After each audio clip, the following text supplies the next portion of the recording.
with the scent of potpourri, films we commit to memory.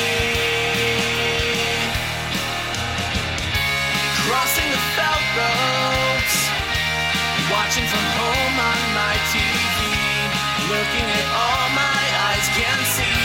They tell me I view obsessively. Hello and welcome to The Obsessive Viewer. We're a weekly podcast that reviews one or two new release titles every episode with an occasional free-for-all segment at the end that we call Potpourri. You can find more of our work, including my written reviews, full episode show notes, and the complete backlog of our episodes at obsessiveviewer.com. You can also write into the show by emailing me at matt@obsessiveviewer.com. And if you'd like to support us and get access to hundreds of exclusive episodes, you can join our Patreon at patreon.com/obsessiveviewer, where you can get access to content at any of our tier levels on a recurring monthly subscription basis, or you can buy individual collections a la carte in the Patreon shop section. I'm hoping that August will be a big Patreon month because I recently started a new job. And I'm finally getting into the point where I'm not exhausted at the end of every day. So I should hopefully be able to pump out more Patreon stuff. By the time people are listening to this, I will have a kind of overview of Horrible Bosses 2, and Severance Season 1, a rewatch of it. And I have a bunch of other stuff on Patreon that I'm planning on going through this weekend. So all of that and more is at patreon.com/obsessiveviewer. Sign up and get a lot of content. I'm your host, Matt Hurt, and you can find me on social media at the username of Obsessive Viewer. And later in the show, we'll be reviewing Damian McCarthy's horror movie Oddity, which is currently in limited release in theaters and will be on Shudder later this year, I'm sure. But before that, we're going to be going over some monumental movie news and then review the new MCU movie Deadpool and Wolverine in a non-spoiler and spoiler feature review. And joining me tonight is returning guest, my friend and IFJ colleague, and a succulent reminder of my own inadequacies, whose work can often be found at MidwestFilmJournal.com, as well as appearances on the Medium Cool movie podcast. Welcome back to the show, Joe Shearer. How's it going, Joe? Well, thank you very much. It's going very well, weather notwithstanding. Yep. I was actually caught up in a rainstorm and a highway stoppage because of flooding that kind of delayed us recording, but it's I'm excited. It actually worked out pretty well because it started to storm a little bit. And like I said in the intro, I started a new job recently, so I've been just exhausted. So like I took like a very, very deep nap. And like as soon as it started storming, I was like, I'm gonna just really capitalize on this and take a very nice nap. And so by the time you like messaged me about moving and recording around, I was still like groggy from like just being asleep. So this like extra bonus time was really good. So it's really nice to be able to do that. I kind of have lucked into a job where it's not often, but occasionally possible to do that. Oh yeah. And, it's very nice. Yeah. To be fair, to be completely clear, I was off the clock when I took a nap. Yeah. Just so everyone knows, in case any of my new coworkers are listening to this, it was after work, I promise. Mm-hmm. But yeah, so I'm excited to have you on for Deadpool and Wolverine and Oddity. Yeah. This is going to be a good episode because both of these movies are very interesting in different ways. And I also find it really interesting that you're back for Oddity in general, because the last time the last couple of times you've been on the show, we reviewed You'll Never Find Me, mm-hmm. and Monolith, which are like two other like kind of lower scene like horror movies, genre movies, like Shudder movies. So I kind of like that we have this like trifecta going. Yeah, that's pretty nice. Yeah. Oh, maybe I could be the Shudder specialist. I think so. We did. I did anoint Brent last week as the official Glenn Powell ambassador for the podcast because he was on for Top Gun Maverick, Twisters, and Hitman. And he's also the de facto Katie O'Brien one because he was on for Twisters and Love Lies Bleeding. So you can be the Shutter guru. I can anoint you with that. But before we get into all of that and everything, first, where can people find your work online and where can they find you online? Yeah. So, you mentioned it at the top of the show, Medium Cool, a movie podcast. I haven't actually been on there for quite a while, but I'm on there pretty regularly. And then, of course, Midwest Film Journal. I used to have my own outlet, and I passed up on that opportunity. I gave that opportunity up to be able to be a mercenary, so to speak. Yes. And I think I like that life as far as the flexibility goes. I don't have pressure to pump out 8 things every week, or even one thing every week necessarily. You know what's amazing is I totally get that. Like eagle-eared listeners will know that since last November, I was committed to doing weekly episodes of Obsessive Viewer. And I'm sure you know this all too well, because I'll put into the group chat where and I'll just be like, can someone come on and review this movie with me? Please. But obviously sometimes it doesn't work out. So I'll do solo episodes. But with that new job, I had a run of a few weeks and a couple of weeks where I couldn't do anything because, like I said, it was the job that I do. My day job isn't manual labor or anything like that, but it's an office job, and it's just the tons of information that is just being fed into my brain every day. It's an adjustment. So I would just be just so drained by the end of the day. And it's funny because this week I was very much I was okay, I'm getting in the groove at work. I had Brent on for Twisters last week, and Deadpool and Wolverine is one of the bigger movies of the year. So I'm going to pump out an episode this week. And here it is Thursday night and we're recording. And usually I try to post the episodes on Thursday, but it was just every day this week, it was just I'm going to put off recording tomorrow. Cause I can't get the kind of mental energy toward it. And then I put the call out in the group chat and I was just hey, I'm just gonna record tonight if anyone wants to. The reason for that was because if anyone when you did, if anyone was yeah, absolutely, that would give me the that would force me to do it. I wouldn't be able to put it off. So that's kind of the reality of this scenario. This thing that we've chosen to do is that when you have your own outlet, it's hard to stay excited, when life gets in the way, and it's not, and say for certain people who are able to make an actual real living out of doing this kind of thing. For the most of us, it's kind of a side gig or a hobby, as people used to put it to me. And I once upon a time did get paid to do this in a written form.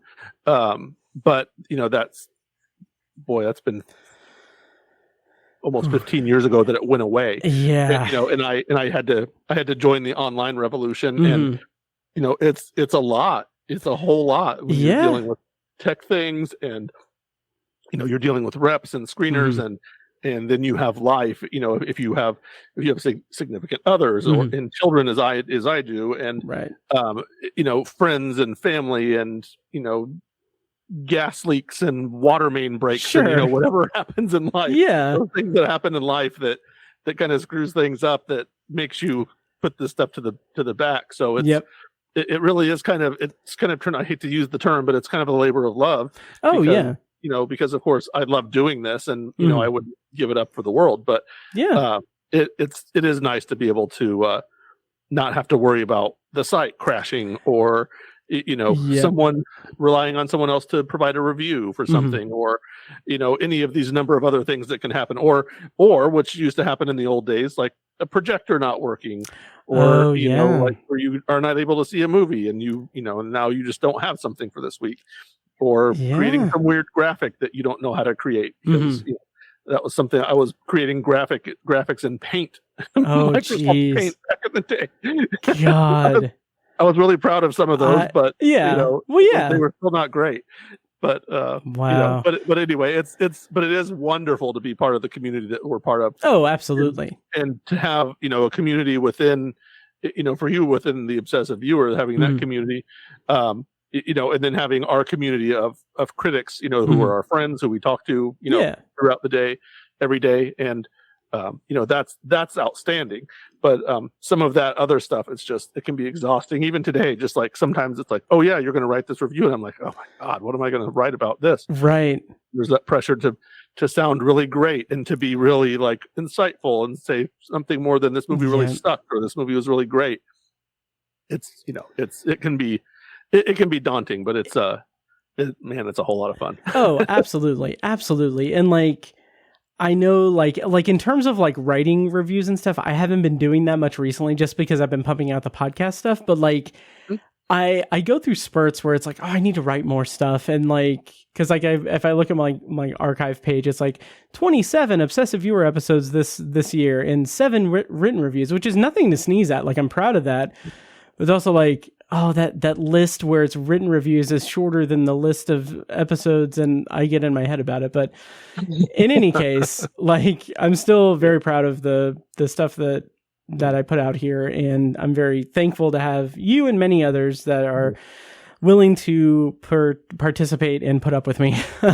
Well, I will say I very much enjoy being on your podcast, and thank you.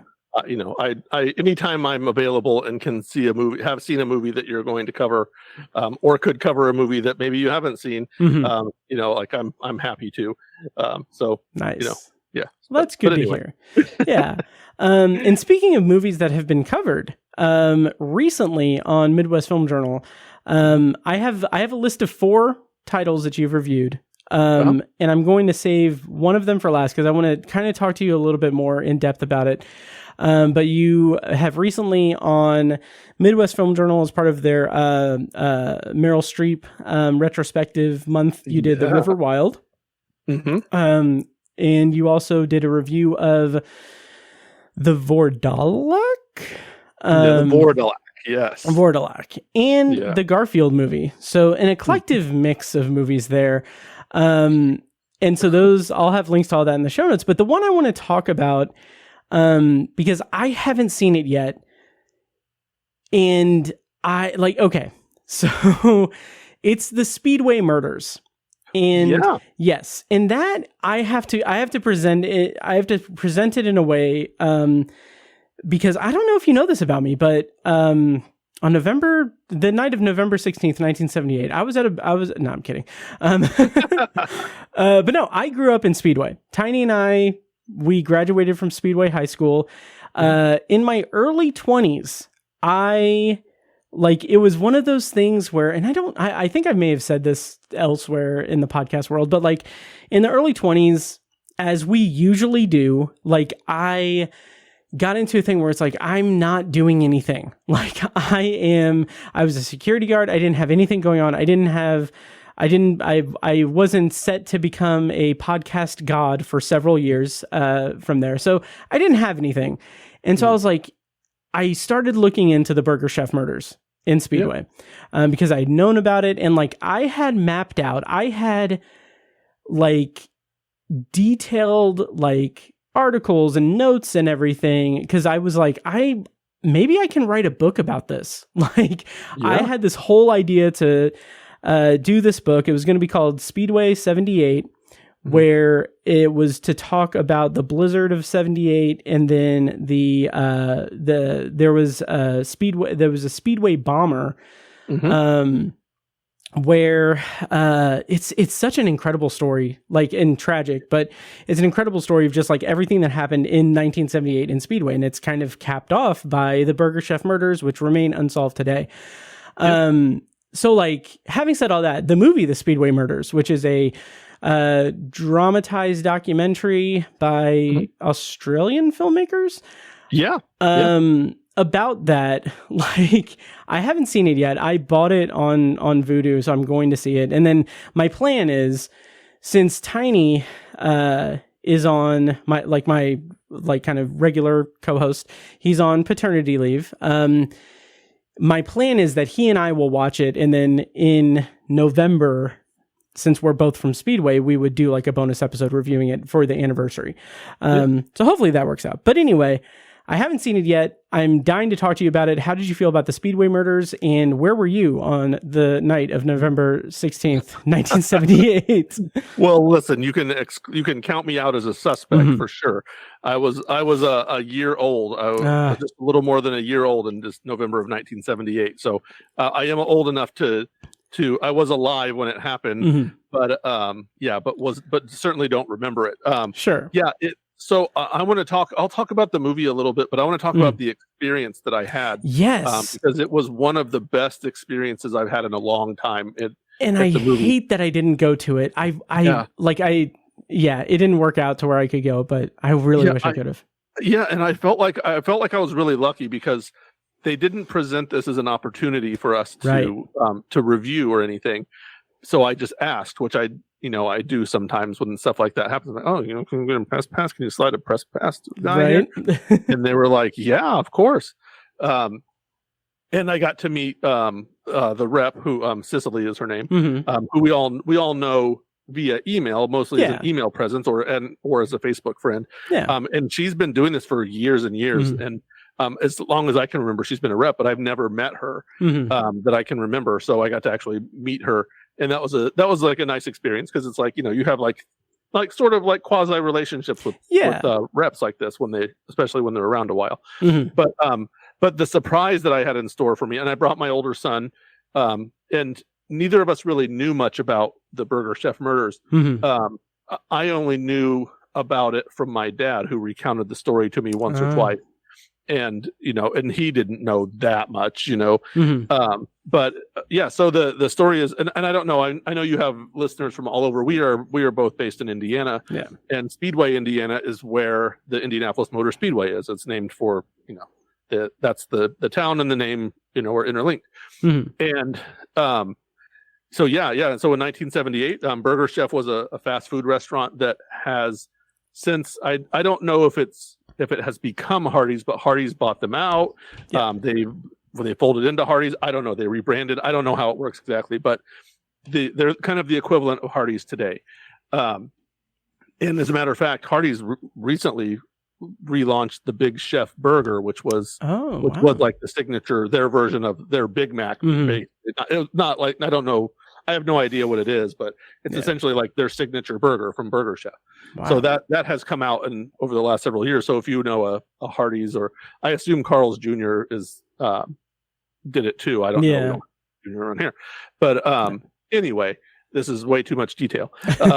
Anyway, there were 4 teenagers, and the Speedway bomber that you mentioned also ties into this story. Okay. Part of this film, yeah. Wow. Okay, because that's a wild. Yeah, that's a wild thing too. So anyway, the experience of the movie was that they were screening this documentary. They called it a docudrama because there are elements of it where they have actors playing the key figures, the victims, and then some of the other people. But it's also documentary style where they do just like the regular interviews with people, and you see those interviews. But this is presented as sort of a mystery, where they're, as you said, it's never been solved. So they go through, there's 3 or 4 different kind of like working theories as to who committed the murders and why they committed the murders. And they go through each of these theories. And the best part of it to me is that they have these actors playing the kids who died. And they are like quasi, sussing everything out. They're they're almost like the detectives themselves. Wow. And the danger to that is that it becomes this like mockery of the memories of these kids, right? But sure, it's an almost kind of haunting kind of tribute to them in a way. Wow. And it really works. Like it was the filmmakers, let me get their names. let's see. Sorry, I'm. Oh, you're good. Adam Camion and Luke Rinderman Mhm. are and as you said, they're from Australia, and I don't know, they heard a podcast or something about this case, and they got excited about it and wanted to investigate it, and so that's where this film came from. Okay. And they ended up getting like, I guess, like period accurate uniforms, and Hardy's let them use the name for the context of the film, and kind of cooperated, I guess, as much as they could. Sure. But the best thing about this is that in attendance at the screening were a recently retired Speedway police officer, or maybe he was an Indiana State Trooper. He was basically like the last guy who was working on the case. Yeah, I think it's a state trooper. Yeah, and so he has a ton of information, like inside information. Some of the people, so the one woman who was there, they had a couple of like their friends and like the siblings. There's one of their sisters, one of the victim's sisters. But the coolest thing to me maybe was that one of the victims was working that night in place of someone else, and that woman was in attendance and spoke. So and it was like, it is just such a, like, and I was sitting there, I was like, what? How do we approach these people? Like, right, these are, they're sisters, and they're they're good friends, and one of them was dating one of the girls who died at the time. And and this happened 40 something years ago. Yeah. And it's like, how do we approach this? How do we talk to them about this in a kind of a sensitive way? Yeah. But they were all very open, and they were all like, they all had their thoughts on what happened, on which one of these theories were correct. And it's just a really fascinating idea. And I think this is one of those local stories that kind of warrants, big screen treatment. And there's a couple of them like this should be a movie, like an actual big time mainstream big budget movie. Yeah. And it could be fantastic. And it's so anyway, if you, I highly recommend the documentary. It's got, it's a good documentary. It has some, it has some blemishes, maybe. Sure. It's not a perfect film, but it's got a ton of heart, and it's a fascinating story. And like I said, the bit, and I'm actually looking at my review of it with the photo of it, and it's got the 4 kids who, the actors who play the victims, and they're like looking at the camera, and it's sort of like a haunting image in a weird way. But also, it's not played up at all. This is not like if you ever saw Unsolved Mysteries back in the day, it was like a quasi horror movie, and Robert Stack had this like scary voice, and it was murder, and and you're just like, as a kid, it terrified me. Sure. But this handles the case with such sensitivity and kind of reverence too, that it just works perfectly. It's not cheap. It's not like, it's not played up to scare you more.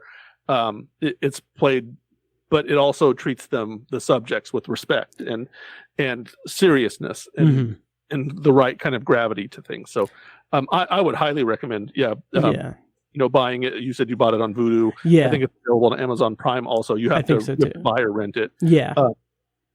Certainly if you're from this area, I wholeheartely recommend it. If you're not, still it's still a fascinating case. And it's a very good it's a very good, like, kind of sort of whodunit, although I'll caution you that it's not a whodunit, obviously, that has a conclusive resolution.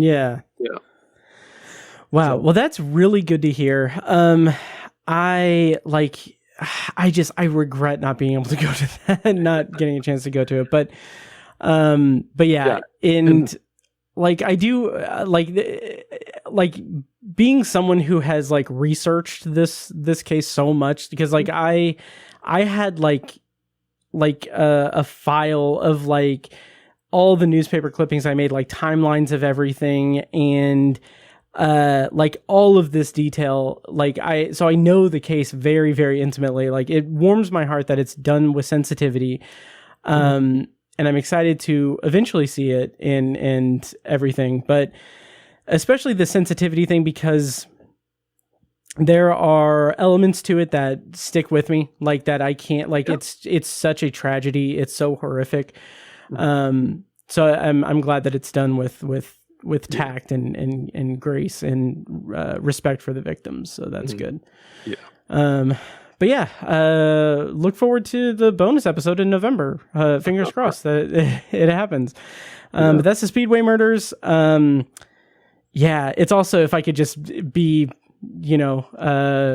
douchey, self-centered person, it's also crazy that like 12 years, like we're now in year 12 of the Obsessive Viewer podcast. And like, just like the thought, like, oh, I could review a movie called The Speedway Murders, like having grown up in Speedway. It's just like, it's wild. That's wild. Yeah. Well, and while we're on the subject of movies that,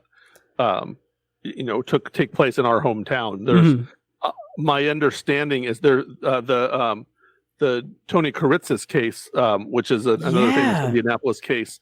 I'll be as quick as I can. Basically, a guy was getting his home foreclosed in the late 70s, and he went down to this mortgage broker's office and wired a shotgun to his neck and held basically the entire city hostage for 3 days, broadcast on live TV. A guy who's actually has since become a friend of mine, named Alan Barry. He was actually the Hoosier Award winner for us the year that his film came out. He has a similar documentary about that case called Dead Man's Line, which I think you can watch on Amazon Prime. If you have Amazon Prime, you can watch it for free. And then John Hamm and a bunch of other kind of famous actors did a very cool podcast / I don't even know what you call it. It's a kind of a dramatic kind of podcast that outlines, that kind of tells the story. He plays, John Hamm plays Fred Heckman, who is a famous in the Indianapolis area, a famous radio broadcaster who broadcast for WIBC, which is a kind of a radio. Now it's more of a conservative, these days it's more of a conservative like news talk station. But back in those days, it was kind of a news talk station. And he was very well respected. And John Hamm plays him as kind of the main character who reported on that story. So those are two very fascinating things if you're into that. And I understand that maybe a dramatic movie is coming.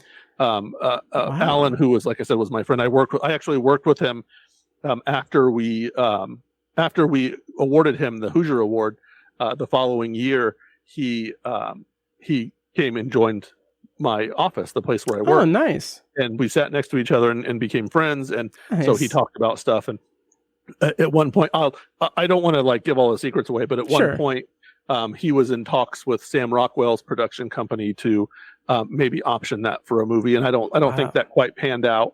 And I think he was talking to Tina Fey's production company also at one point. And things, happened or didn't happen. But my understanding is that that's kind of been in the works for a while, and hopefully I think he owns the rights to it in some way. So I think maybe he like holds out some hope that he can make it could be something for him. It can be a thing for him, like that. Oh yeah. Yeah, I still need to check out Dead Man's Line. Like, it sounds amazing. Also, to bring it back to the Burger Chef Murders, there was a limited series podcast called Red Ball, which was all about that. I think that's where the detective who had retired, I think he was heavily involved with it. Full caveat, I haven't listened to that show, but it's called Red Ball. It's devoted entirely to the Burger Chef case. So so check that out if you're interested. Yeah, there's actually, if you search Burger Chef Murders too in your preferred podcast app, there are a handful. I actually listened to a couple of them, including one from that detective. Which I haven't been able to find and listen to it. I think his name was Todd McComas or something like that.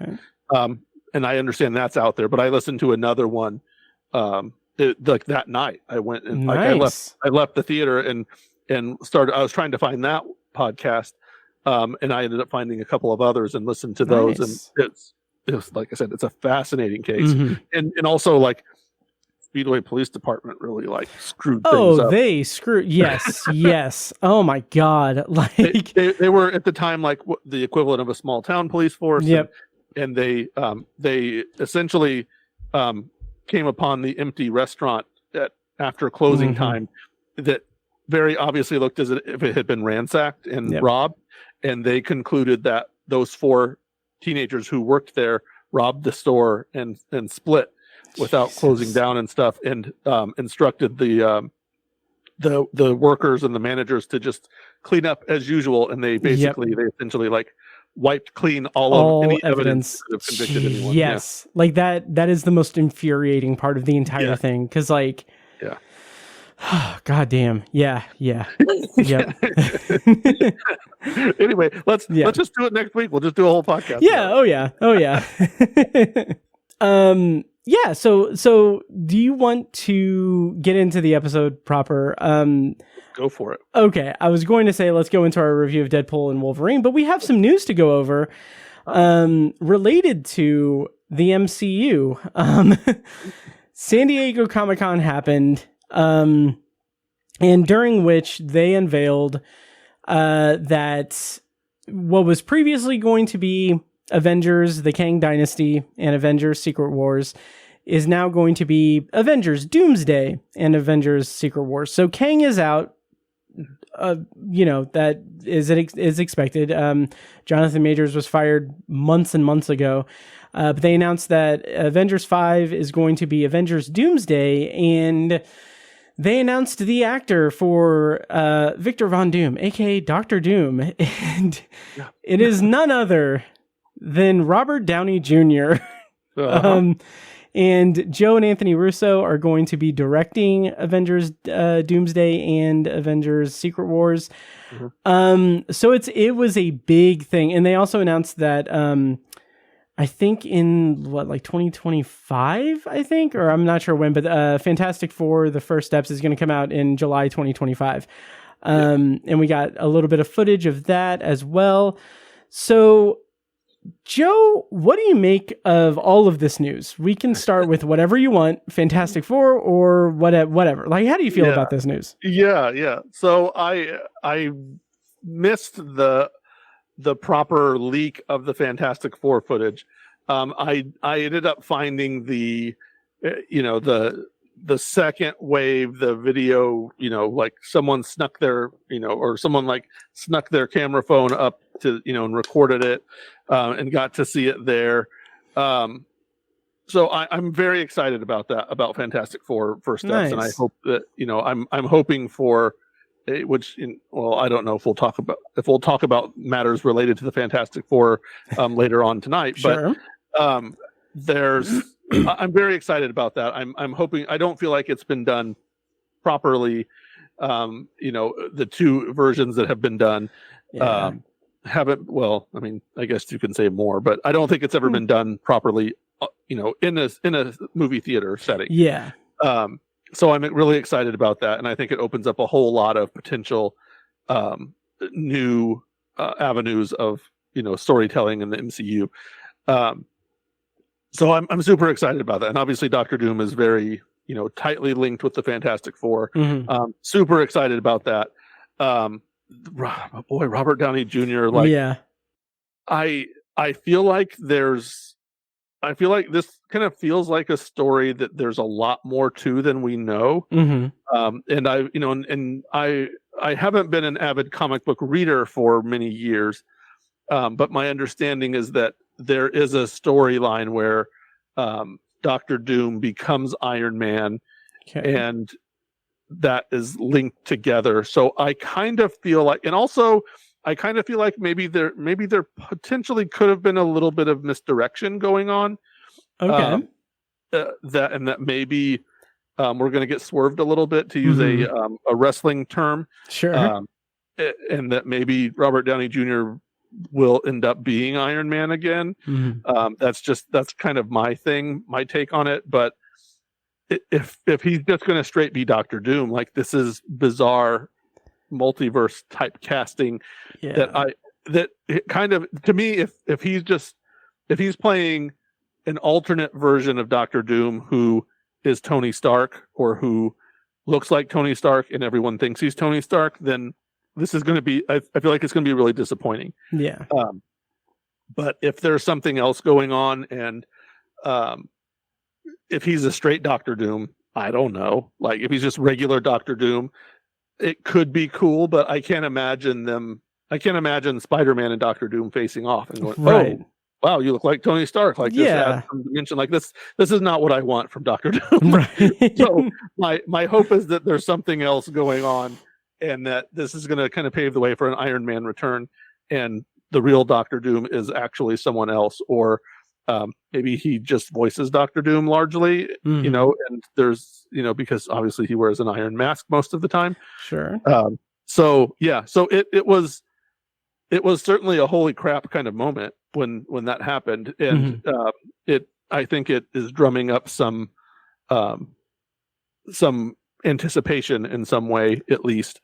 So it'll certainly be interesting to see what they do, but I'm really trying to not draw any conclusions to things because we've certainly been around, you know, things where things that seem like slam dunk casting didn't turn out well, and things that seemed like horrible, ridiculous casting, going all the way back to, you know, Batman in 1989 with Michael Keaton, and, you know, following through to a variety of other people, including Heath Ledger, and, right. you know, that things that turned out to be some of the more poignant and impactful performances in the history of cinema, even that people laughed at the outset when they first heard about it because they drew their own conclusions to things. And I put myself on that list because I certainly did that way back when with Batman.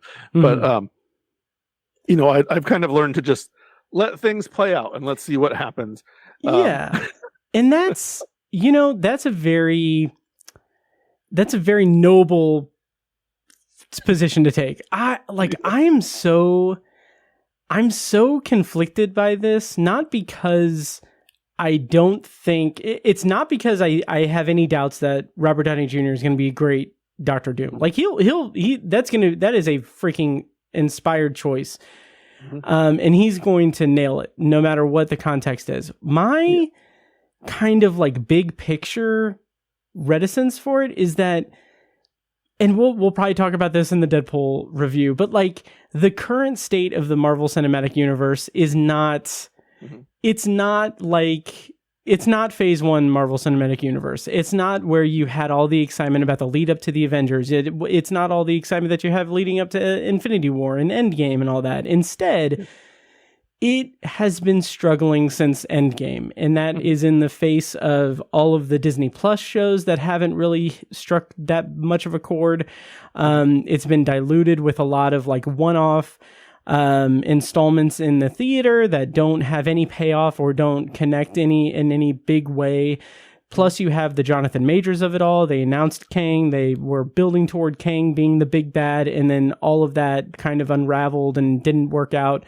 But in addition to that, the multiverse stuff hasn't really stuck. Like No Way Home was incredible. I think that was probably, that's the best post Endgame movie that we've had.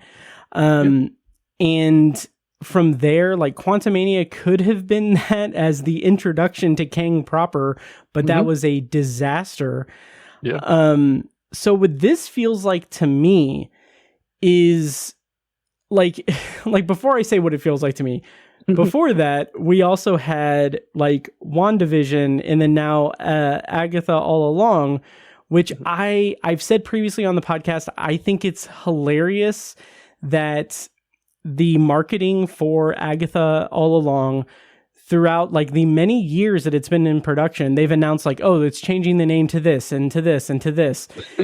And like on paper, it's a clever marketing tactic that shows like, oh, it's all like mysterious and weird, and you know, she's messing with the world and everything, and oh, it's Agatha All Along. But like through the time frame of them doing that marketing strategy of renaming the show intentionally, leading up to the actual final reveal, like on paper it should have been like, oh, this is a fun thing, but in reality it's like, Well, everything else in the Marvel Cinematic Universe has been like changed and messed up and everything. So like this is just an extension of that. Like it's a failing like thing in this era of the MCU.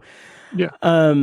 So having said that, with that context, this hiring Robert Downey Jr. as Dr. Doom after he concluded his arc as Tony Stark in a very satisfying, like almost universally just respected and praised way.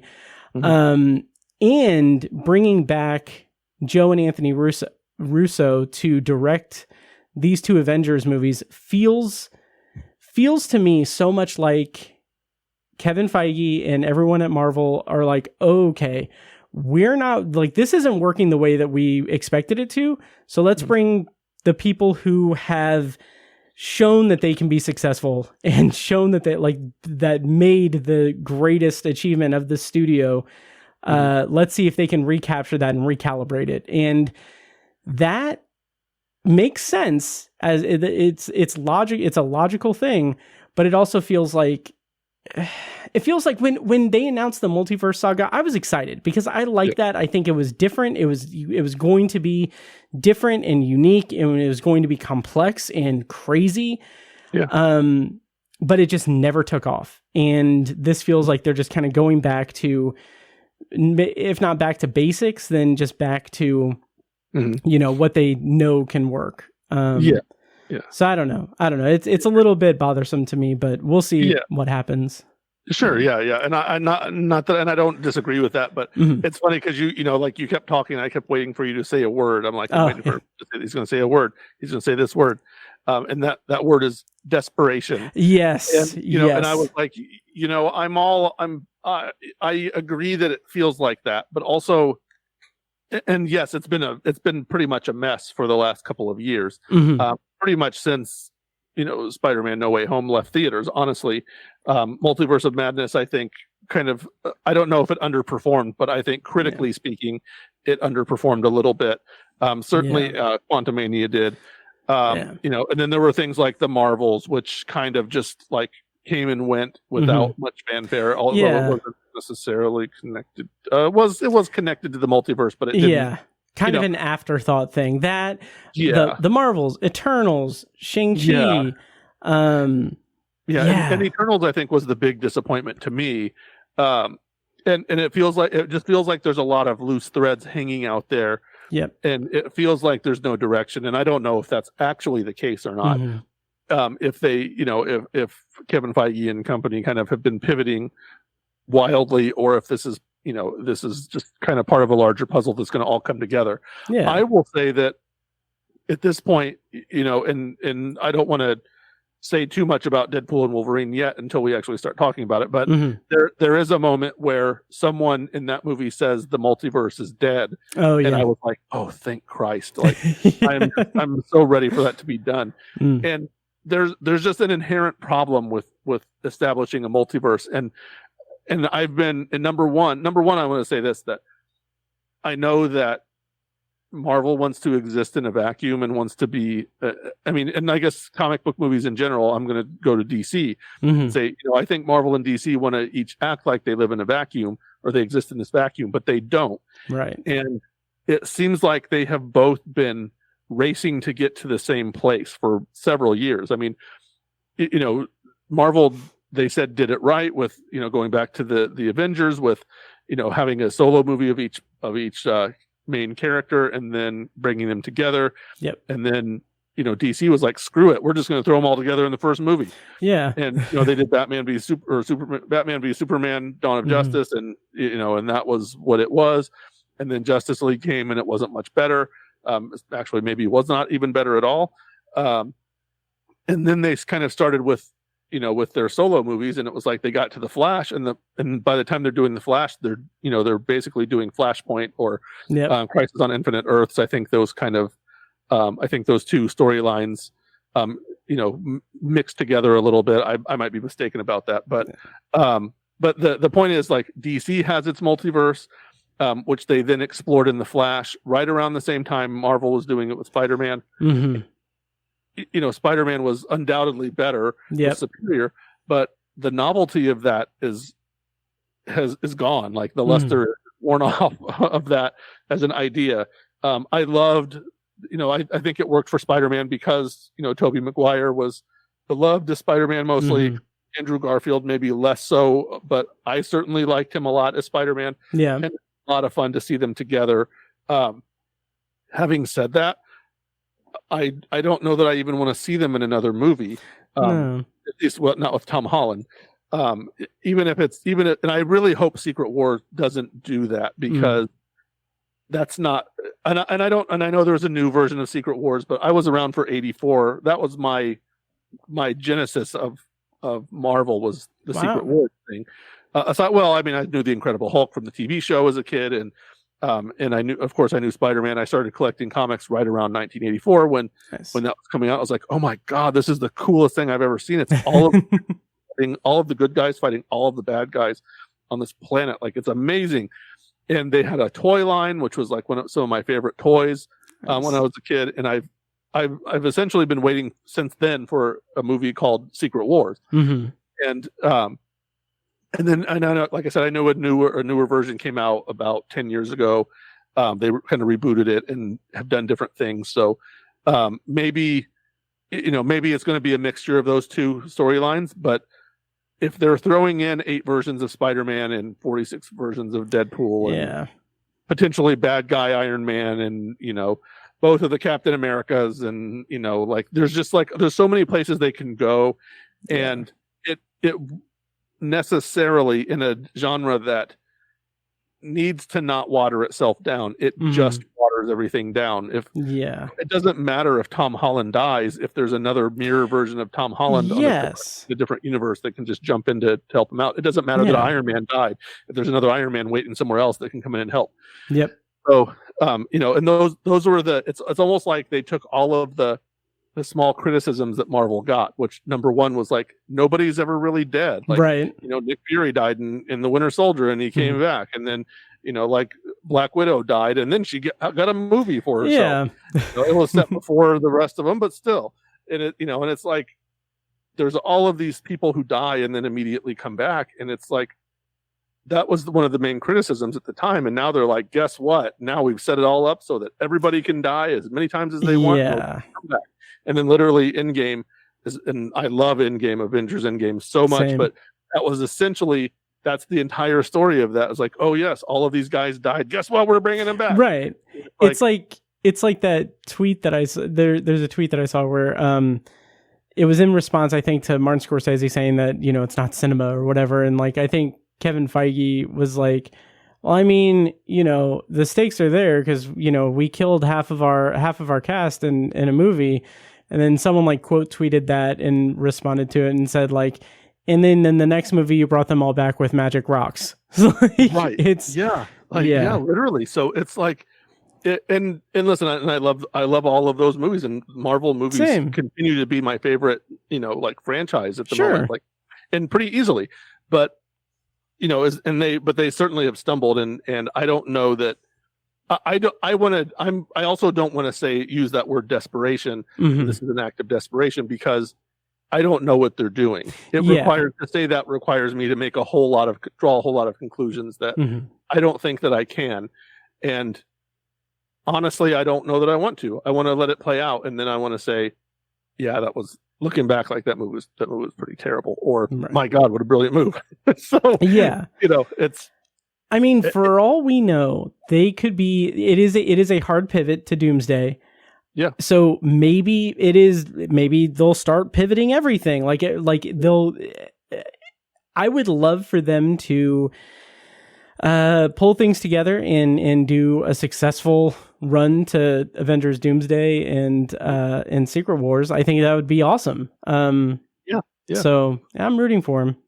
Yeah. So. Yeah. But I mean, to me, like my ideal, my proper conclusion is a Secret Wars where Doctor Doom is leading whoever's playing him. Like Doctor Doom is leading a team of villains, and Captain America is leading a team of heroes. And I want it to be, honestly, I haven't seen Anthony Mackie as Captain America in a proper film yet, obviously. But I want it to be Steve Rogers, Captain America, leading them. Okay. And I want Sam Wilson's Captain America to be there and to play a key role, but I want it to be. I want to see those things I saw in that 12-issue series from '84, and it doesn't have to be exactly right, but I want it. Oh my God, I want it to be the Avengers and the X-Men and the Fantastic Four and Spider-Man and the Hulk and those couple of the Hulks on the Avengers, but a couple of those other heroes. Hopefully Daredevil will be in there because he's coming back, and She-Hulk, and they can add characters, but I want to see that big throwdown between the Marvel heroes and the villains, not faceless monsters, as we got before. Although again, those movies were great. That was all of them versus Thanos and his legion of faceless bad guy cannon fodder. I want to see Dr. Octopus fighting Captain America, and I want to see. Oh, God, that would be so cool. Yeah, it would be awesome. And I want to see Magneto fighting, Iron Man. Like I want to see all that stuff. I think Magneto actually was on the side of the heroes in that, but interesting. But I think he was like a tweener. But yeah. So and my God, I want to see Spider-Man get his black suit in the proper way, not in the bullshit way that they did it with Sam Raimi, and certainly not the way they did it with Tom Hardy's Venom. Right. And I like those movies too, in the in a train crash kind of way. But sure, I want to see him. I want to see them make that suit or invent that suit and have it turn out to be an alien that tries to get him and then turn into whatever after. Right. But anyway, I'm not going to get everything I want, but those are the things that I want. Yeah. Oh yeah. Yeah. I think, and this is a tall order, but I when it comes to like Infinity War and Endgame, Infinity War, like the battle with Thanos on whatever the place was where Tony Stark and everyone and Titan, the fight on Titan. Like that action set piece, that sequence is like incredible. Like I love it. And that, and also Endgame, the big Avengers Assemble moment. Those are like the big moments of the MCU. And I would love if Secret Wars could top that. Like, it's a tall order. It maybe will not happen, but I think that would be awesome.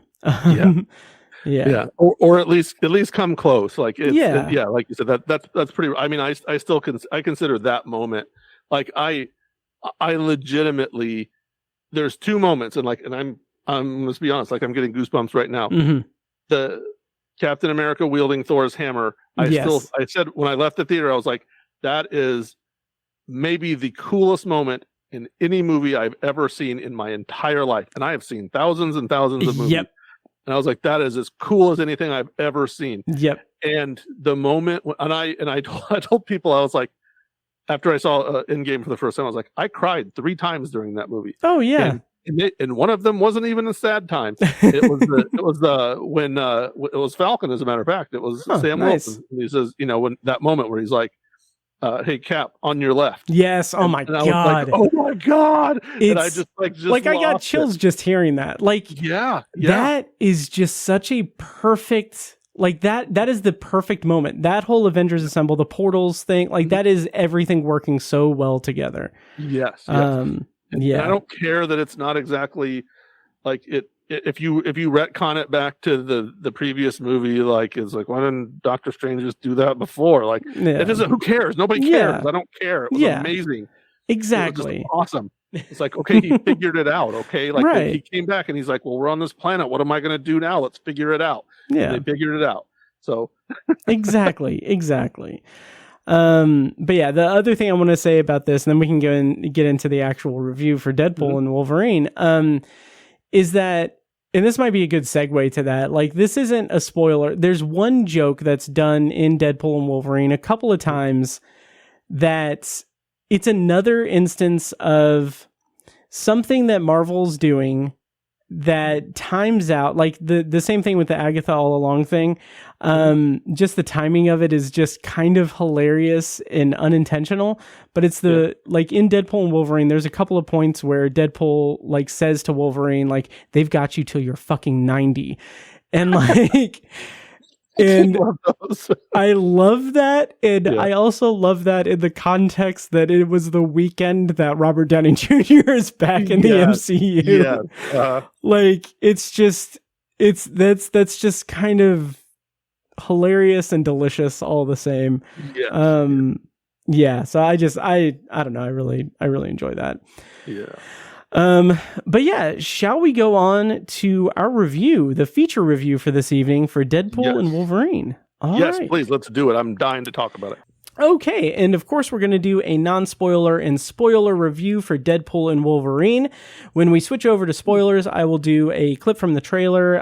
If you want to skip over that, or whatever, check the show notes for timestamps. Those are at obsessiveviewer.com/OV436. So Deadpool and Wolverine is in theaters now. It was released on July 26th. The IMDb plot summary, courtesy of IMDb, is Deadpool is offered a place in the Marvel Cinematic Universe by the Time Variance Authority, but instead recruits a variant of Wolverine to save his universe from extinction. Director for this movie was Sean Levy. Writers were Ryan Reynolds, Rhett Reese, Paul Wernick, Zeb Wells, and Sean Levy. Cast includes Ryan Reynolds, Hugh Jackman, Emma Corrin, Matthew McFadyen, and Daphne Keane. So, Joe, let's get into our non-spoiler review for Deadpool and Wolverine. First, what is your relationship with the Deadpool movies, Deadpool and Deadpool 2, and how did you feel about Deadpool and Wolverine in non-spoilers? Yeah. So, I would call myself I don't know. It's hard. I have a complicated relationship with Deadpool. Okay. He's a newer character from my perspective. I think he came around maybe in the 90s, if I recall. And certainly I didn't know him as a kid. So I know him mostly from the movies. I don't know him much I know him from the movies, and I know him from Comic Cons, where there are always 46 of him at every convention. Yeah, because everyone thinks he's the cool and edgy character, which he sort of is, but also, at that point, is he really? So I would say this: Deadpool and Deadpool 2. I enjoyed both of them heartily. I laughed. I thought it was a great time. I like Ryan Reynolds' shtick, but at the same time, like, I will say he's sort of wearing thin. I still laugh at the jokes, but I still am like, damn it, why are you laughing at that? Like, that joke is so smug, and like, it's just like, so wink wink, look how cute I am. Like, it's irritating as can be. But man, it was still funny. It still made me laugh. So okay, I guess. So they are not movies that I've watched over and over. I've probably seen the first two a couple of times each. By contrast, your average Marvel movie, I probably will watch 10 times, at a minminimum. And over the life cycle, not in the theater, obviously. Sure. But a really good Marvel movie, I'll watch, ad nauseum until I can't take it anymore. But in a bad one, I'll probably watch at least a few times just to make sure. Yeah. And so, so this one, that's kind of my relationship with Deadpool. I like what they do, but also, like, X-Men for me is a little, like, it's not my favorite. Sure. So I enjoy it and I like it a lot, but it's not the same as the MCU. Mm-hmm. Bringing him into the MCU, he's welcome there as far as I'm concerned, but also, like, in small doses, hopefully. Yeah. And in this movie, I think kind of satisfied that for me. I enjoyed it for the most part. It's not, I mean, I still put it in, like, the lower tier. It's certainly in the lower half of MCU movies. But I did enjoy it. I did laugh quite a bit. I did enjoy the action. But the shtick gets to be a lot. And certainly by the time the movie was over, I told you this before we came on the podcast, that while I enjoyed this movie quite a bit, it doesn't leave me wanting another Deadpool movie. Right. I'm kind of like, cool, that was a fun time. We did some really cool things. It wasn't, I wouldn't call it super consequential to the MCU as a whole. It's more of like a side quest kind of movie to me. And it certainly does some funny things, poking fun at the past of the MCU and comic book movies in general. It has some great stuff, mixed in with cameos and, some other characters that are kind of surprising. But it's not something where I'm like, man, you got to watch this. And that's sort of kind of the built-in thing with that is that, Deadpool is not really appropriate for younger kids. So right. It's good that they did it like this because the fans can watch it and enjoy it and love it if they do.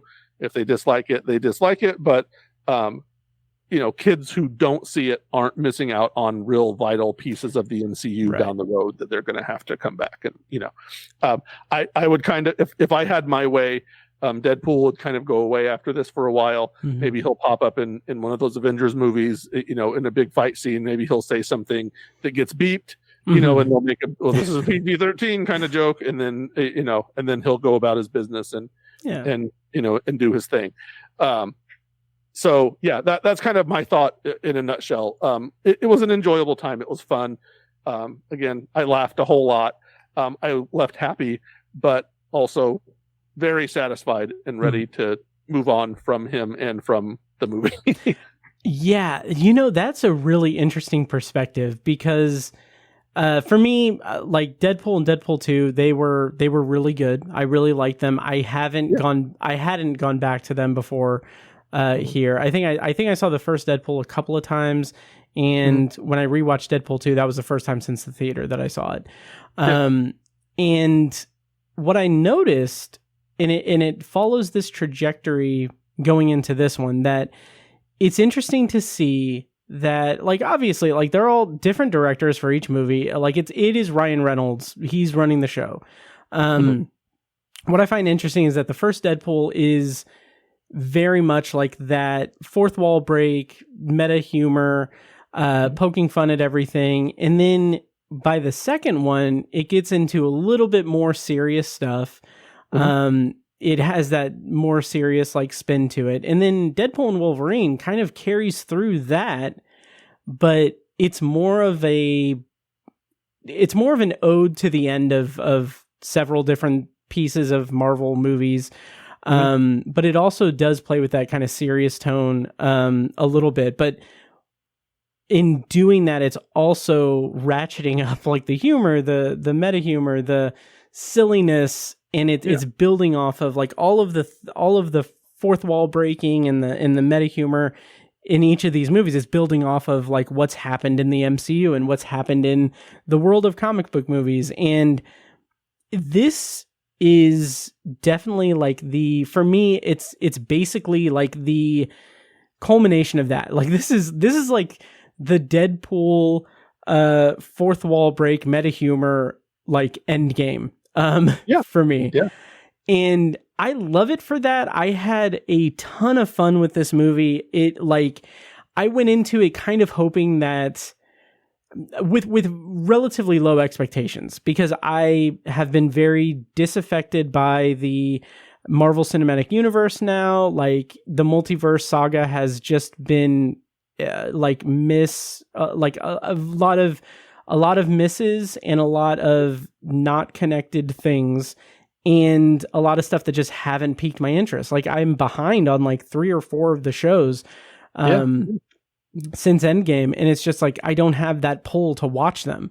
So my hope was that this movie would kind of refocus the MCU through that meta humor to be like, okay, this is what we're like now. This is not necessarily that the meta humor was going to be what would be going forward in the MCU, but I was hoping that Deadpool would like address the audience and be like, hey, this is what the MCU like this is a peek into what the MCU is going to do, and like show like a silly thing, which he does a little bit here and there. But I like once I got back into the groove, once the movie kicked off with one of the like that opening sequence is phenomenal. Like set to NSYNC, bye. The like I don't even want to spoil what it is he's doing, but it's a big fight sequence. What I'll say is that the weapons that he's using are like it's desecrating something, but it's also like, it's the perfect opening to this type of movie, specifically because of all of the conversation surrounding this movie in relation to other movies. Yeah.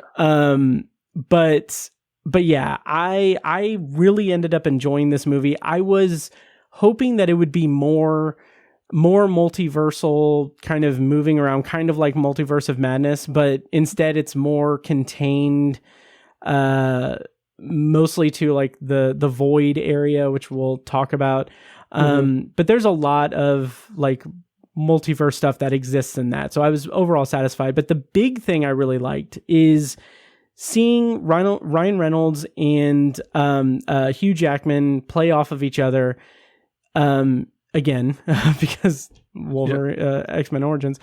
But seeing them play off each other, seeing it in an R-rated fashion, the violence is phenomenal. Like I saw someone, I don't know if it was one of our colleagues or someone else on like Letterboxd saying like, this is just gratuitous. I think it was someone on Letterboxd, not connected to any of us, but they said like, this is just a bunch of like, this is just overdone like action with like a bunch of shots or a bunch of scenes of two guys who can't die just beating the hell out of each other and trying to kill each other. And I'm like, yeah, like that's a blast. That is so awesome. And seeing it is just a lot of fun. And again, seeing Wolverine in that R-rated fashion, like it was a blast. It was very much like, I don't disagree with some of the criticisms of this movie, that it is very much kind of a heavy-handed fan service sort of movie, but I'm right there with it. Like, it didn't bother me. It didn't feel like it was capitalizing on anything. It just felt like they knew what they were doing and they went for it. And I really had a blast with it. Yeah. I think, and again, it's like, it's sort of a double-edged sword to me that, you talked about that opening sequence, and I really enjoyed that opening sequence, but also we've seen that in, already in the previous movies. And while it was fun still on its own, it still was just like, yeah, okay, we're going to do this. We're going to do this. We're going to do this. We're going to do this. Do you and mean like, just in general, like the opening sequence of being an action set piece? Yeah. Well, and having like some, pop culture, needle drop.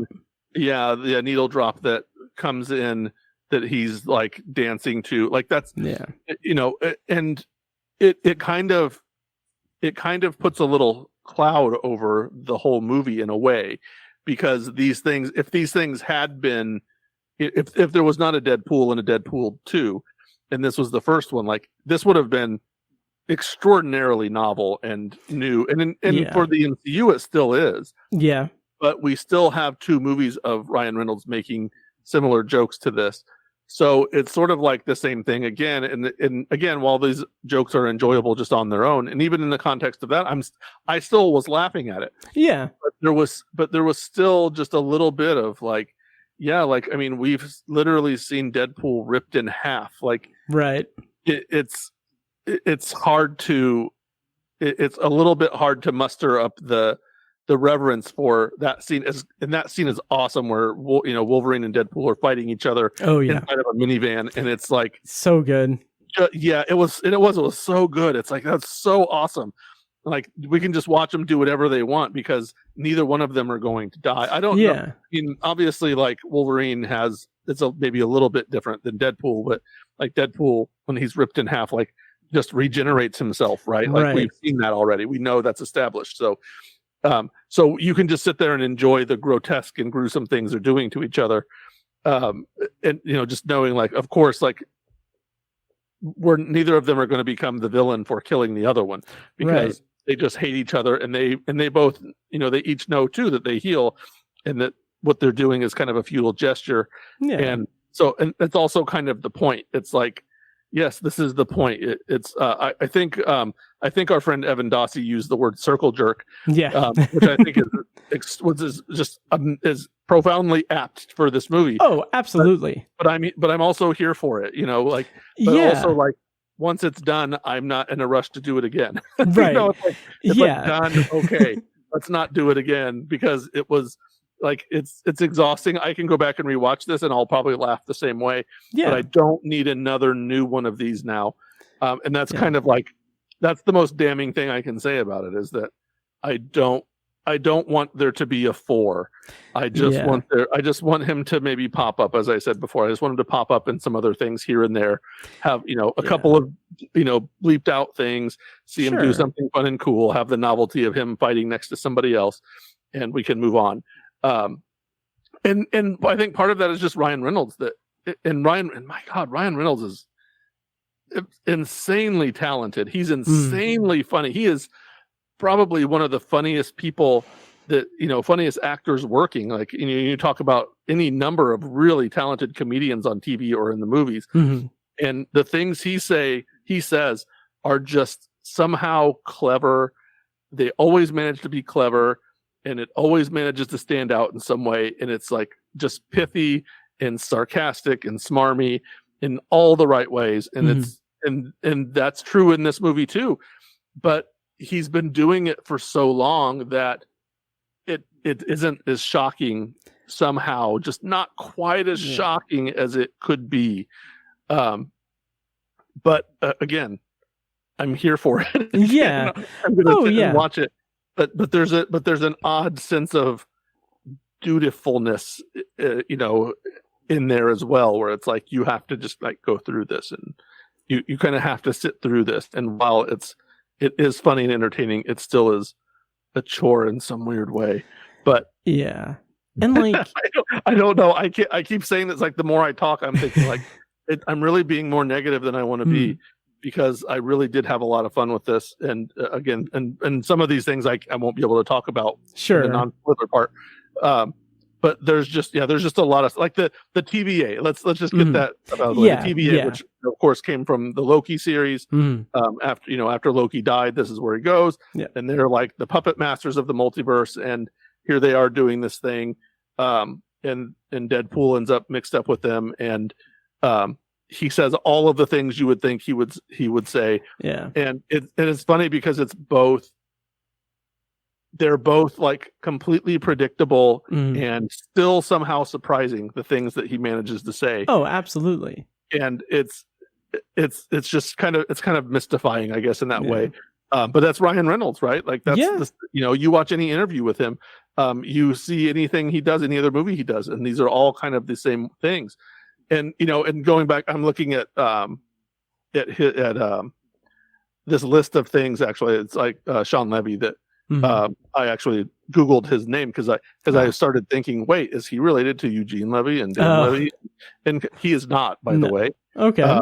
Which I don't know if I like that or not, if that makes me sad or not, because I was like, I would feel kind of sad that I've missed out on that all these years, but also like it also doesn't seem like he should be. It doesn't quite fit in with it. But anyway, I'm looking at this Google. I just Googled his name and I saw Free Guy pop up, and I think that's the one where Chris Evans is there as Captain America, right? Or there's like the Shield, and then the Chris Evans had like a cameo in that movie. I didn't see the movie, but I've seen that clip. Yeah, where there's like they do like a thing, and then there's like the Captain America shield, and then Chris Evans like looks up from his newspaper or something, and I don't know, but it's this is the kinds of things that are happening in this movie. Is not obviously not that specifically, but there are things like that where these actors are coming in and they're playing they're joking off of their personas. And persona, the plural persona is personae. I don't know. Anyway, that's not important. We're off topic. But anyway, it's very funny. But he's also done it so much that it's just like overkill. But that's where I'm at with Ryan Reynolds. Yeah, I love what he does as Deadpool. I love that snarkiness, that swarminess, that just unfiltered, comedy energy.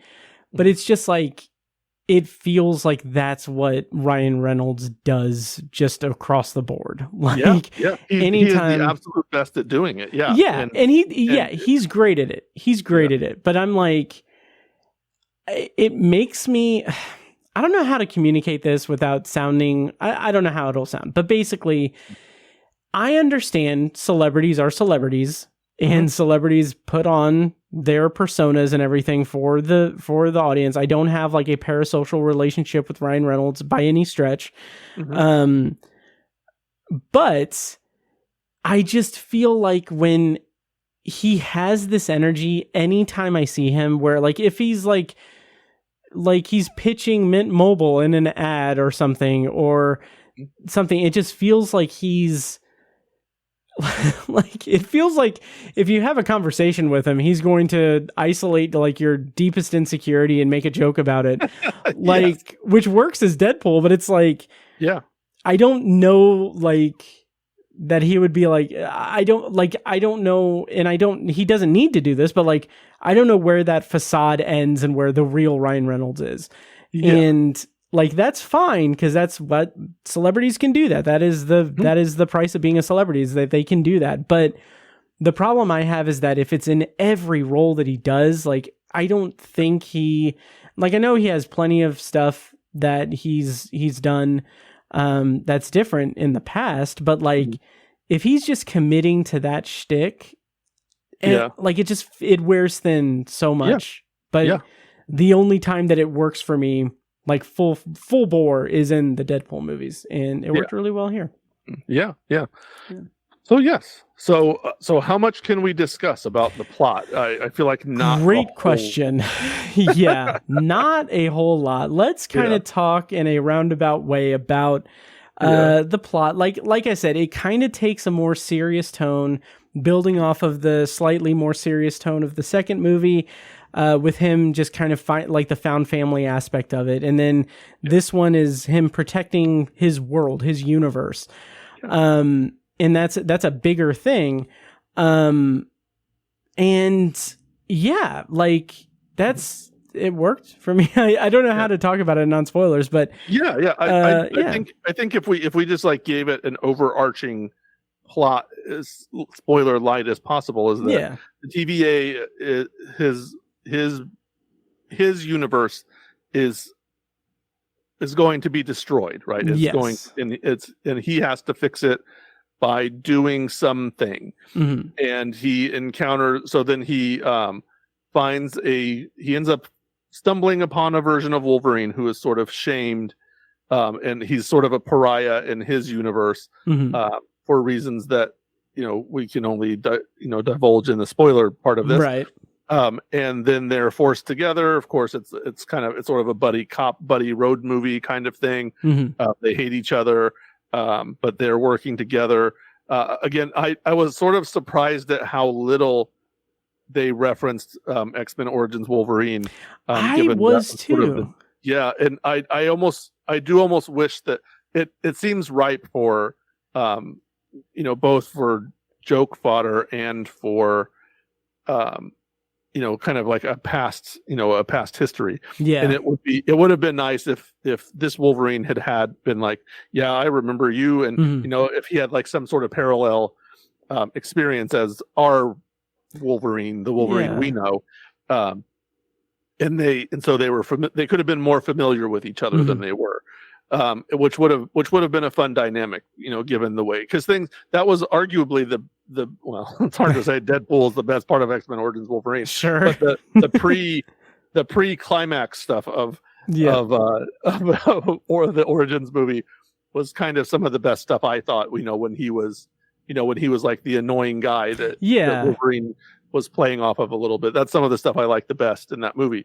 And then of course it went way off the rails and turned into catastrophe, which again they could have just made fun of endlessly in this movie, but instead we got like a couple of references to it, and a couple of sort of backhanded-ish references, and then maybe like one or two little cracks, but this could be essentially like X-Men Origins Wolverine Part 2, right? And separating those out, the Wolverine is a completely different movie, not part of that line necessarily, and this is again still different than either of those, honestly. But there's more history there. I even forgot during the course of the movie. I kind of was like, oh yeah, that's right, he was in Origins. That was so long ago that I almost forgot about it, even though there's those couple of they do the post-credit sequence Mm-hmm. where he's like killing off some of those characters and all that stuff from Yeah. Deadpool and Deadpool 2 or Deadpool whatever. 2. Yeah. I don't remember which one it was now even. Yeah, But, it was Deadpool 2. It was great. yeah. So there's that, and then they go off on a sort of journey. It's multiversal technically. Yeah. But not, again, as to your point earlier, they're not hopping. It's not Multiverse of Madness where they're Right. hopping between them. Which, to be fair, I will say, like, the big multiverse movies in the MCU, like No Way Home, Multiverse of Madness, and now Deadpool and Wolverine, to their credit, they have presented the multiverse in different ways, each one. Like, people from other universes coming into Tom Holland's universe, and then Multiverse of Madness is that hopping multiverse thing, and this is more like banishment to a multiverse sandbox. Which I enjoyed more than I expected to. Like, partway through it, I was hoping that it would be like, okay, this is just a small stop before we get to the multiverse hopping stuff, but it kind of committed to it.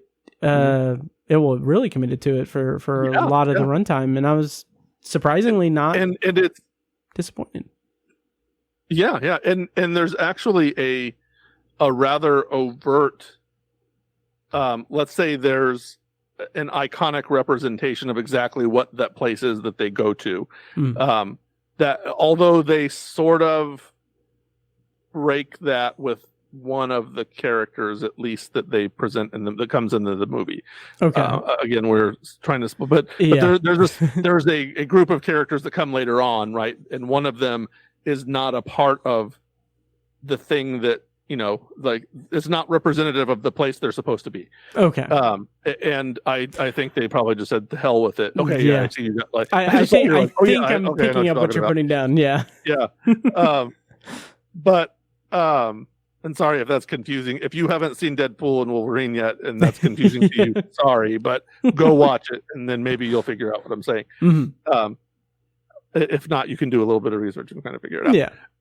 But it's both that meta thing, and and it also does, but it also is playing by its own little rules that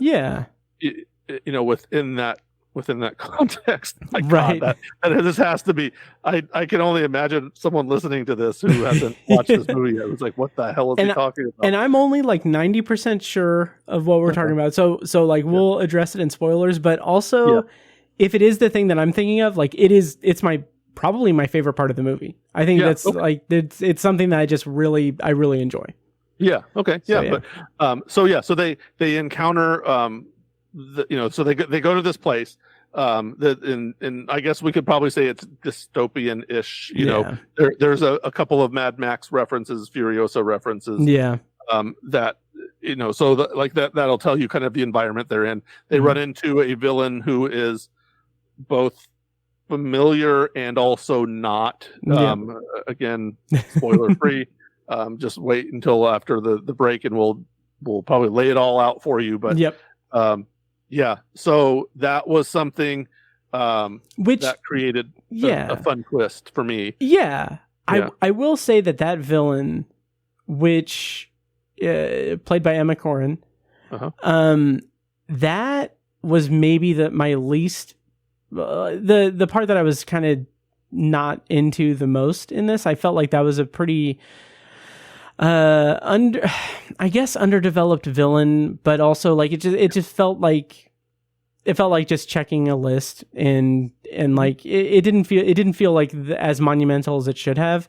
And in regard to that, like similar to that, I feel like this variant of Wolverine, this version of Wolverine, I understand that they like it said early in the movie, like, do you want to tell me what happened, or do you want to wait for a third act flashback? Because of the way the movie's structured, I feel like I wish we would have gotten more of that Wolverine's backstory, that Wolverine's pain, what brought him to that. Because Yeah. While this is a silly, fourth wall breaking, meta humor, silly movie, it's also predicated on us believing that like Deadpool truly wants to save his universe. Like that is big, huge stakes. And I feel like the redemption arc or the journey that Wolverine, this version of Wolverine goes on, isn't comparable to that because it's held back until like the end. And even when we get like the context of it, it seems like a very first draft kind of take on it. Yeah. That reveal as to what his pain is very, like, number one, it's predictable. It's very standard. It's not like something really provocative and weird. It's not, it's not like, oh, I got mad and murdered all of the other X-Men. Right. Like that would have been something provocative and different. It's very vague. It's not like, oh, I had an affair with Jean Grey and then I killed Scott, and that would have been like something. But this was instead like something very standard and like, oh yes, I'm carrying this guilt for this, this thing that I did. That, when he finally reveals it, was like, oh really? That's it? That's it? Yeah. It could have and should have been like so much bigger. Like, that's something like that. Yeah, that would stay with you for a long time. But it's not. This is just it's not as large as it could be. And should be to make him the scorned and like shamed, fully shamed destitute outcast that he is, right? Like the humiliation that he endured feels like it has to be something larger than what it ended up being. Absolutely. Yeah. Do you want to dive into spoilers? But first, we might as well, because we're definitely spinning wheels. we are. We definitely are. So before we do that, what was your overall rating out of 5 stars? I think I gave it on Letterboxd. I gave it 3.5, which feels about right to me. Maybe trending closer to 4. Maybe it's 3.75. Again, good moments. The action is, stands up with the other 2 films. It's a fun time. But once it's over, I'm certainly going to watch this again at some point. I'm not dying to watch it again. Sure. And I'm certainly not waiting for Deadpool 4, to see what comes next, because I feel very satisfied with what we've got from this character. And I feel like let's move on from him rather than continuing to go back to that well, because it feels played out for me at this point. Yeah, I agree. I wouldn't be opposed to seeing more Deadpool adventures, but I don't think he needs to be connected to the MCU. Like, it's fun to have him be in the MCU here and playing in that sandbox, but like I don't need to see him in a bunch of variants in Secret Wars or Doomsday. I certainly don't want to see 100 of him. In the thing. Also, I do want to point out while we're talking here that I have actually it's for I have the IMDb page pulled up for Emma Corrin, who we just referenced as the villain of the movie. Yeah, and they're and it's auto playing this video footage of Deadpool and Wolverine. And it actually spoils the icon that we just talked about. Does it? Wow. Talk about Jesus. It actually spoils it. It's very visible in the background, and it's very obvious what it is. Good God. In these little bits of the movie, with an interview with what seems to be a producer of the movie. Wow. Yeah. It's funny. Like, if you don't want that spoiled, don't go to the IMDb page right. or watch any of the videos. Yes. On IMDb about that. Right. There's Kevin Feige now that's talking. So there's some things there. There's a couple little bits that I would call spoilery. Yeah. Okay. So 3.5 stars. By the way, you can follow Joe at Letterboxd at letterboxd.com/Joe R. Shearer. I rated it 4 stars, surprising 4 stars. I enjoyed it enjoyed the hell out of it. So we'll go ahead and talk in spoilers. So we're going to go into spoilers for Deadpool and Wolverine. I'm going to play a clip from the trailer to get us to the spoiler section. If you don't want to be spoiled, check the show notes for timestamps to skip around. Those, again, are at obsessiveviewer.com/OV436. And now here's a clip from the trailer for Deadpool and Wolverine. And when we come back, we're going to be spoiling the movie. I told you, you're not welcome here. You're not welcome anywhere. Now get the fuck out of my bar. Just give me one more drink and then I'll leave. Hi, Peanut. I'm gonna need you to come with me right now. Look, lady, I'm not interested. All right, well, I'm sort of on the tick-tick, so upsy daisy. Here we go. Oh, whiskey dick of the claws. It's quite common in Wolverines over 40. You don't want this. Unless you want to take a deep breath through your fucking forehead, I suggest you reconsider.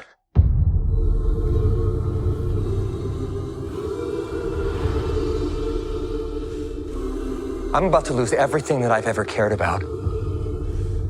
Not my fucking problem. Is that what you said when your world went to shit? All right, so spoilers on for Deadpool and Wolverine.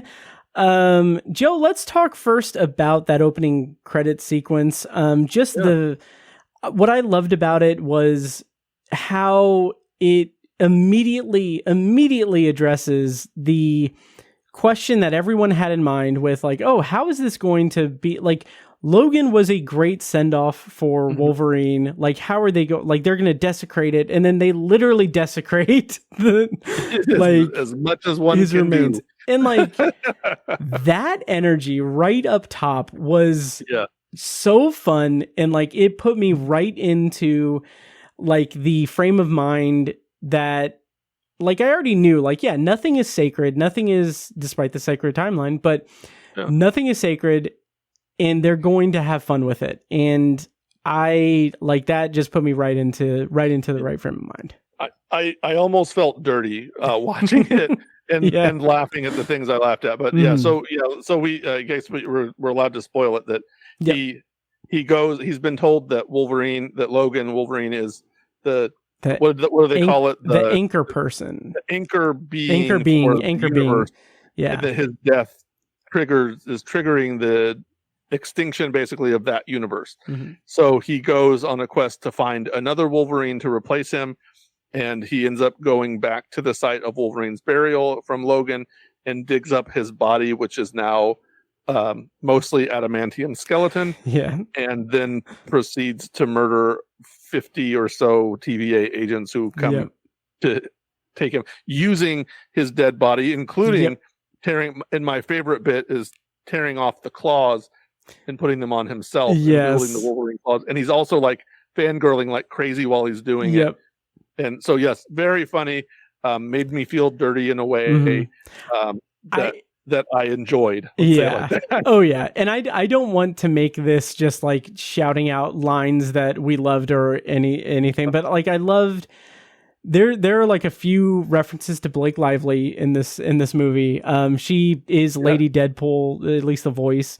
But like that opening scene where he's just like, there are 206 bones in the human body, 207 if I'm watching Gossip Girl. I'm like, just Jesus Christ, that's fucking awesome. But that like it just put me right in the right mindset for the movie. And we get the kind of, like, to your point, it's standard operating procedure for Deadpool movies where we get like that opening shot and then we get a backstory and then bring us back to it. The whole idea of first the anchor being like a new thing in the MCU or in the multiverse, that is another thing that bugs me about the multiverse saga. I don't know if I'm ready to throw in the towel for the multiverse saga in general. And I don't know if Kevin Feige is ready to throw in the towel. Like, I don't know if Avengers, Doomsday, and Secret Wars are supposed to be the end of the multiverse saga and they're going to do something else after that. But what sucks is that I was all for it. I was so excited for it when they announced it. And I loved Loki season 1. I thought, okay, this is laying the groundwork for how the multiverse is going to work. And then every single movie after that has just been different, like a different spin on it and not cohesive. And so I say all of that because this idea of like, oh, there's an anchor being and that anchor being has died, so the universe is going to end. It's like, we are multiple years into the multiverse saga and you're introducing these concepts this late. Like, just like, man, it's a mess. But it's a lot. And very messy. But which I do, again, like I mentioned earlier, is sort of like the danger of this concept, right? Is that it waters things down, and it allows, like, in an environment like the MCU, where although it's pretty tightly, they keep a pretty tight fist on, tight leash on the story part of it, with having these different franchises where there are different people involved, and they can introduce little things like this that can further complicate things. And it's sort of like, this is why franchises go bad, is when as much as I like the new blood that comes in and out of these movies, that's the kind of the danger, is that you get these new concepts where maybe they pitch a certain concept and they're like, oh yeah, and then you do it. Well, now it's like opening up a can of worms that we have to probably deal with going forward. But if it is the end of the multiverse saga, which I kind of hope that it is, it does. It's like, this is fine. If that's the case, it's like, this is cool. Like, I'm cool with it, but I don't want to have to deal with it again. I don't want somebody to go, oh, Thanos was the anchor being in this universe, and now this is happening. Or, Iron Man was the, and it's just like, I don't know. It's a slippery slope sort of concept that can really screw things up. And it's so like kind of irritating on the surface, because like, this is a new concept again, but like Loki and Doctor Strange and it's referenced slightly in Ant-Man, but like the idea of like incursion events, like that being a big thing, and then now that they're pivoting, it's like, okay, like, that's not a thing. We're just going to talk about anchor beings in this. It's like, I don't know, just the lack of cohesion is annoying. But I do like the concept of an anchor being, and I like that that's what spurs him to find a new Wolverine to replace, because that's a classic Deadpool thing. Like, he's not thinking about like the intricacies of it. He's like, okay, I can just, here's one. Let's bring him back to this. And then because now these things are now creeping into my head. It's like, well, wait a minute. So this means like when the anchor being dies, like the whole universe unravels. Like, that's not going to last very long. And when does an anchor being come into play? Like, when does that person? Is there an anchor being of every generation? Or is it like because we would have a lot of like really like short term universes if that was the case. Well, I think if I can try to logic it out a little bit, I do think that I think that it might be just something that's like Matthew McFadden's character, Mr. Paradox. Like, he's using that as an excuse to like quickly get rid of that universe for whatever reason. But also, it's something that kind of made my head hurt a little bit. Was the fact that, like, okay, Logan is the anchor being of the Deadpool universe, Earth 10005. He died, but he died in Logan. Like, that's the version of Logan that died in Logan, which that's the future in terms of the timing of it. So, like, it's not like Deadpool is selling cars while Logan is dying. It's like Logan has died on the grand spectrum of things, like years later, but the TVA is viewing it all in kind of a single kind of timeline, I guess, or time frame.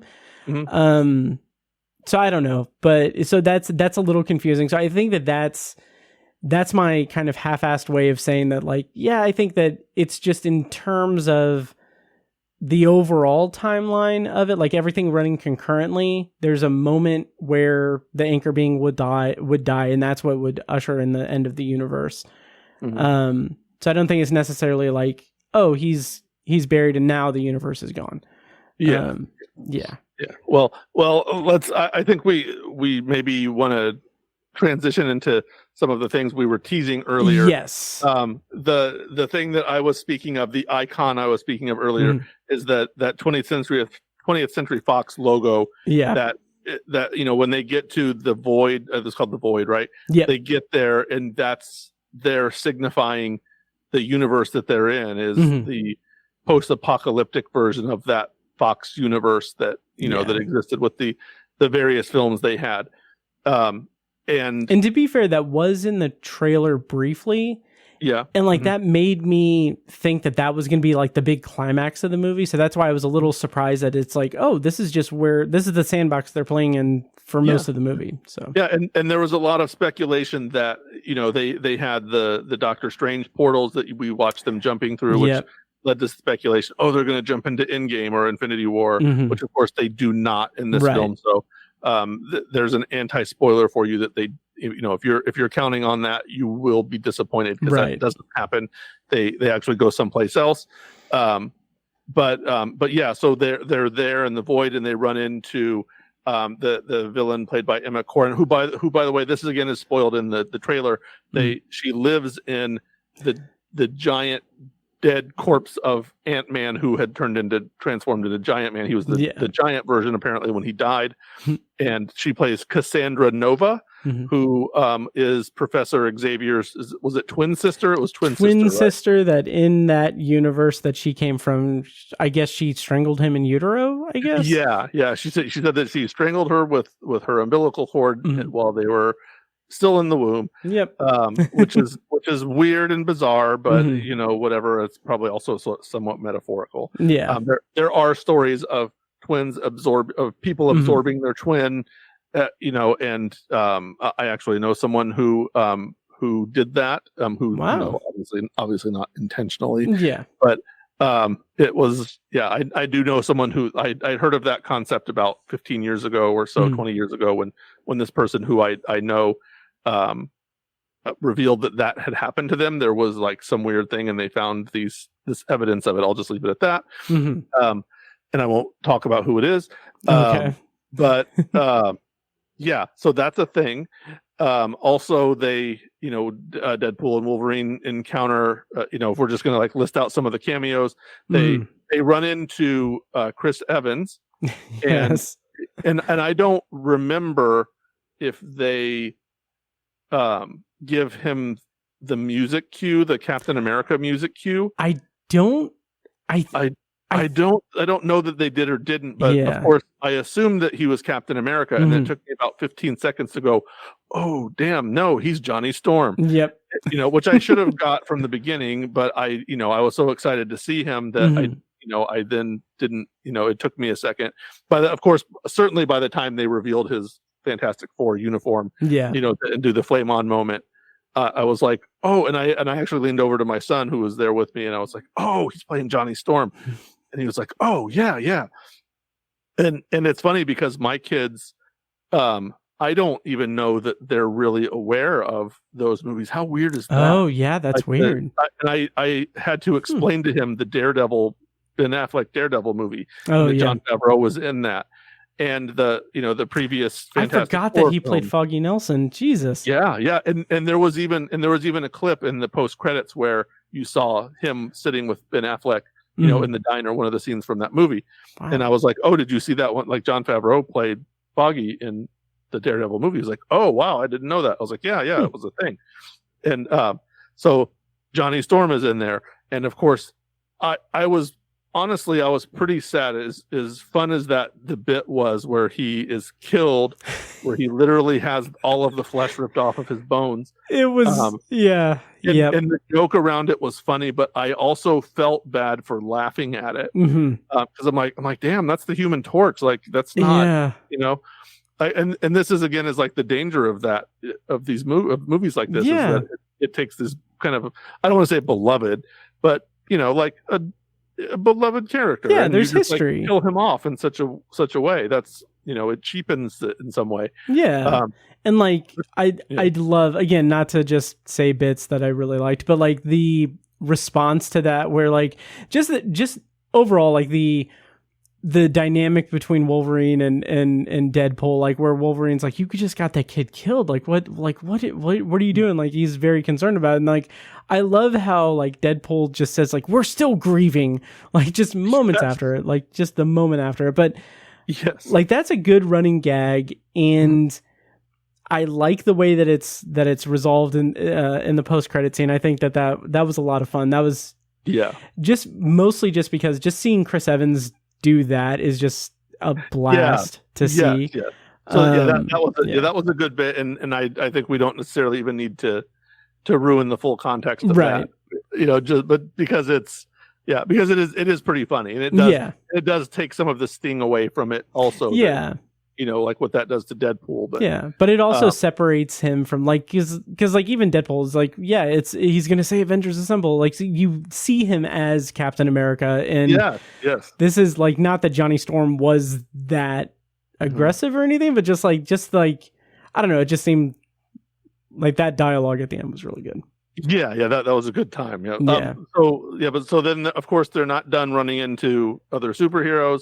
They run into a group where we get some existing heroes and others that didn't. We get Jennifer Garner's Elektra, and then we get Channing Tatum's Gambit, that was a long gestating rumor that he would play Gambit. I'm gonna say this, like he did as good a job as he could have done, but I didn't really fully buy him as Gambit. I'm kind of glad he didn't get his own movie. Not that Taylor Kitsch back in the day did much better in the Origins movie, but I didn't fully love him. Like I like what they did with it. I like the direction of it. I was like, cool, but I'm not sad that he was never really Gambit in one of the X-Men movies. I never had any interest in a Channing Tatum Gambit movie. I loved him in this. Was this the 90%, the thing I was 90% sure that you were referring to? This scene, it's not him, but the one that was not a Fox verse was Blade. New Line. Yeah, so I don't believe 20th Century Fox had anything to do with Blade. Okay, see, like the reason why I thought that it was Gambit was because Channing Tatum was never Gambit. That's where the confusion was. That is true, but I was talking about Blade specifically. In this context, which I don't know if they.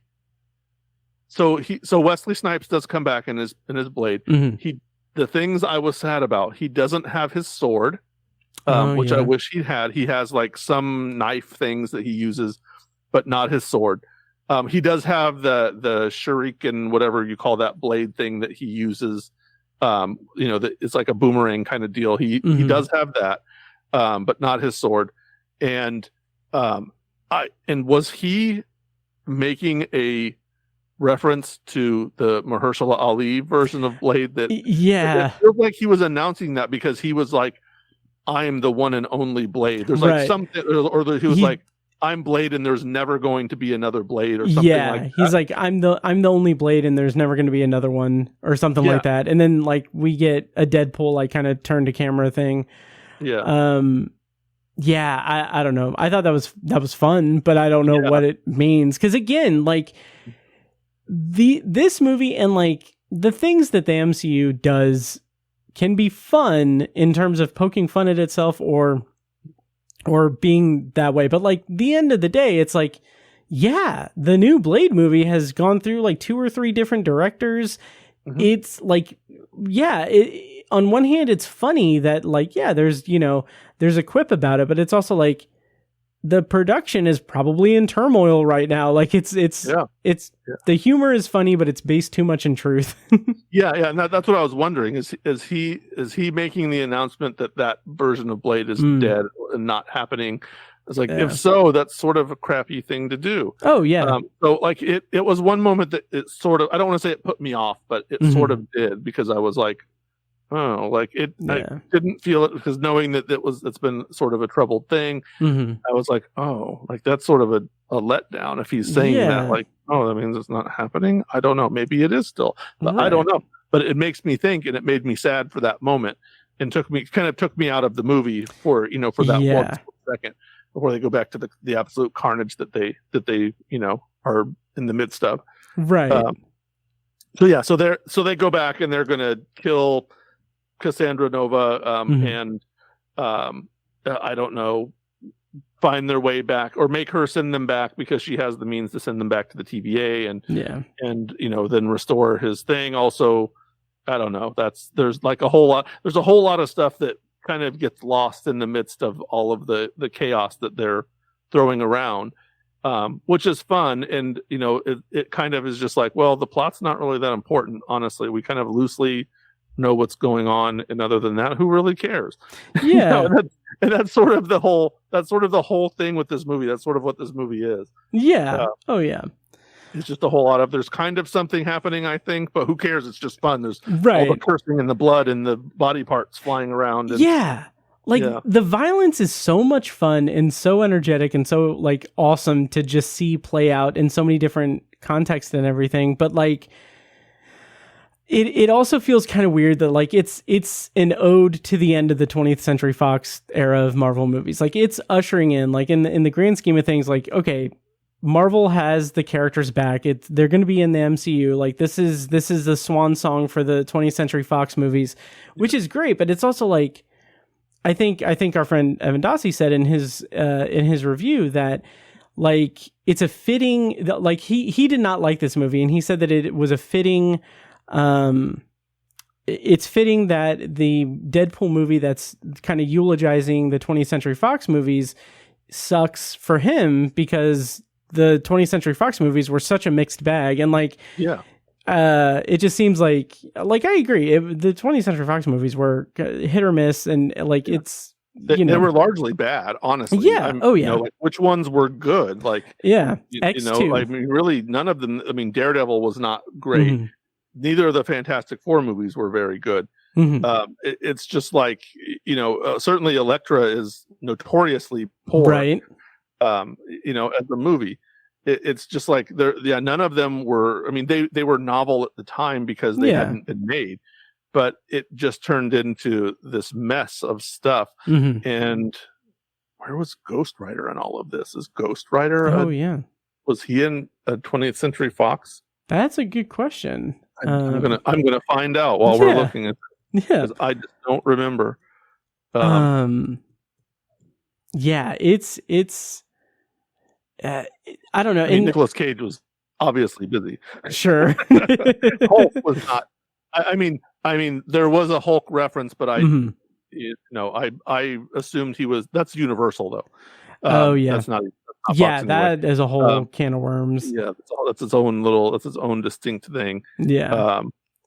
Columbia Pictures was okay. So they're off the hook for Ghost Rider, which is just like, it's just like those 2000s, that whole run basically outside of Spider-Man and let's just say the first two X-Men movies. Yeah. During the aughts, so to speak. Mm-hmm. Pretty much all of those were bad. They were just all subpar, honestly, especially in modern terms, because they, the Punisher is referenced a little bit too, which was fun.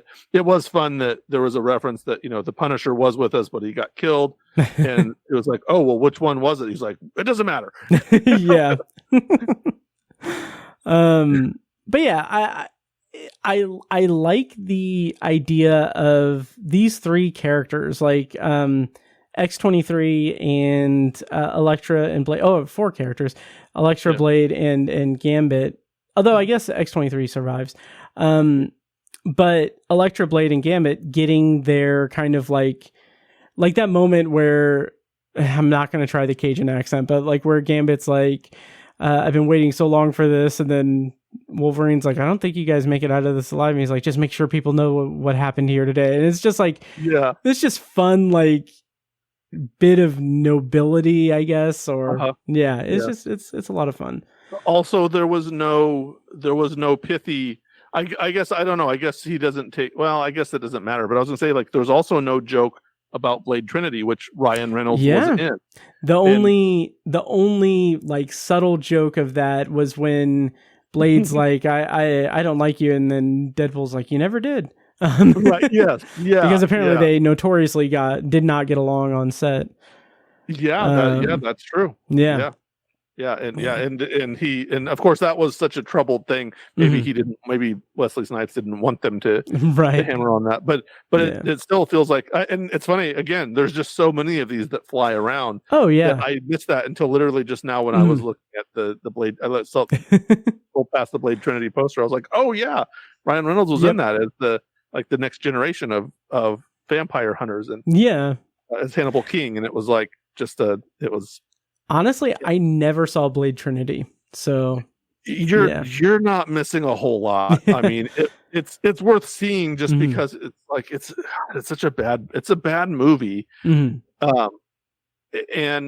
it is just such a mess. It's just such a mess, but it's interesting just in the way that there's even a reference to that where just like the complete asshole that Wesley Snipes was during production of that, like. He refused to talk to anybody unless they called him Blade. There was a scene where he filmed the scene but refused to open his eyes, and they had to CGI eyes onto him. Oh my god! For the scene. Yeah, like it was a mess. Like it was horrible, and he caused most of it. Wow.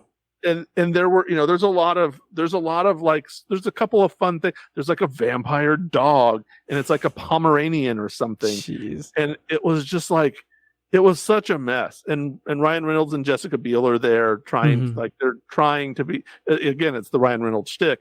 Yeah, but they're trying to do something because they wanted to spin off the Night Stalkers with them, and Wesley Snipes was basically like, "Go to hell! You're not doing that. This is my franchise, and I'm going to kill it if I can't. If you're going to do that, I'm just going to kill it," which it pretty much did. Yeah. But speaking of the Ryan Reynolds shtick and everything, I will say that like Nice Pool, the nice version of him, like that, that was so much fun and just so like I was kind of cackling at the end where like. Because Deadpool wants Dogpool, he sacrifices Nicepool, and like just that moment where he's like, "How long does it take you to regenerate?" And he's like, "Regenerate?" Like, it's just so fucking good. Where, he's like shot many times with an Uzi, I believe, or twin Uzis, and he's just he's like, "Oh yeah, okay, so you're gonna regenerate." He's like, "Wait, what? No, I don't do that." I can help you. that hot dog cart. Every hot dog cart has a first aid kit, so we need to go back. Right.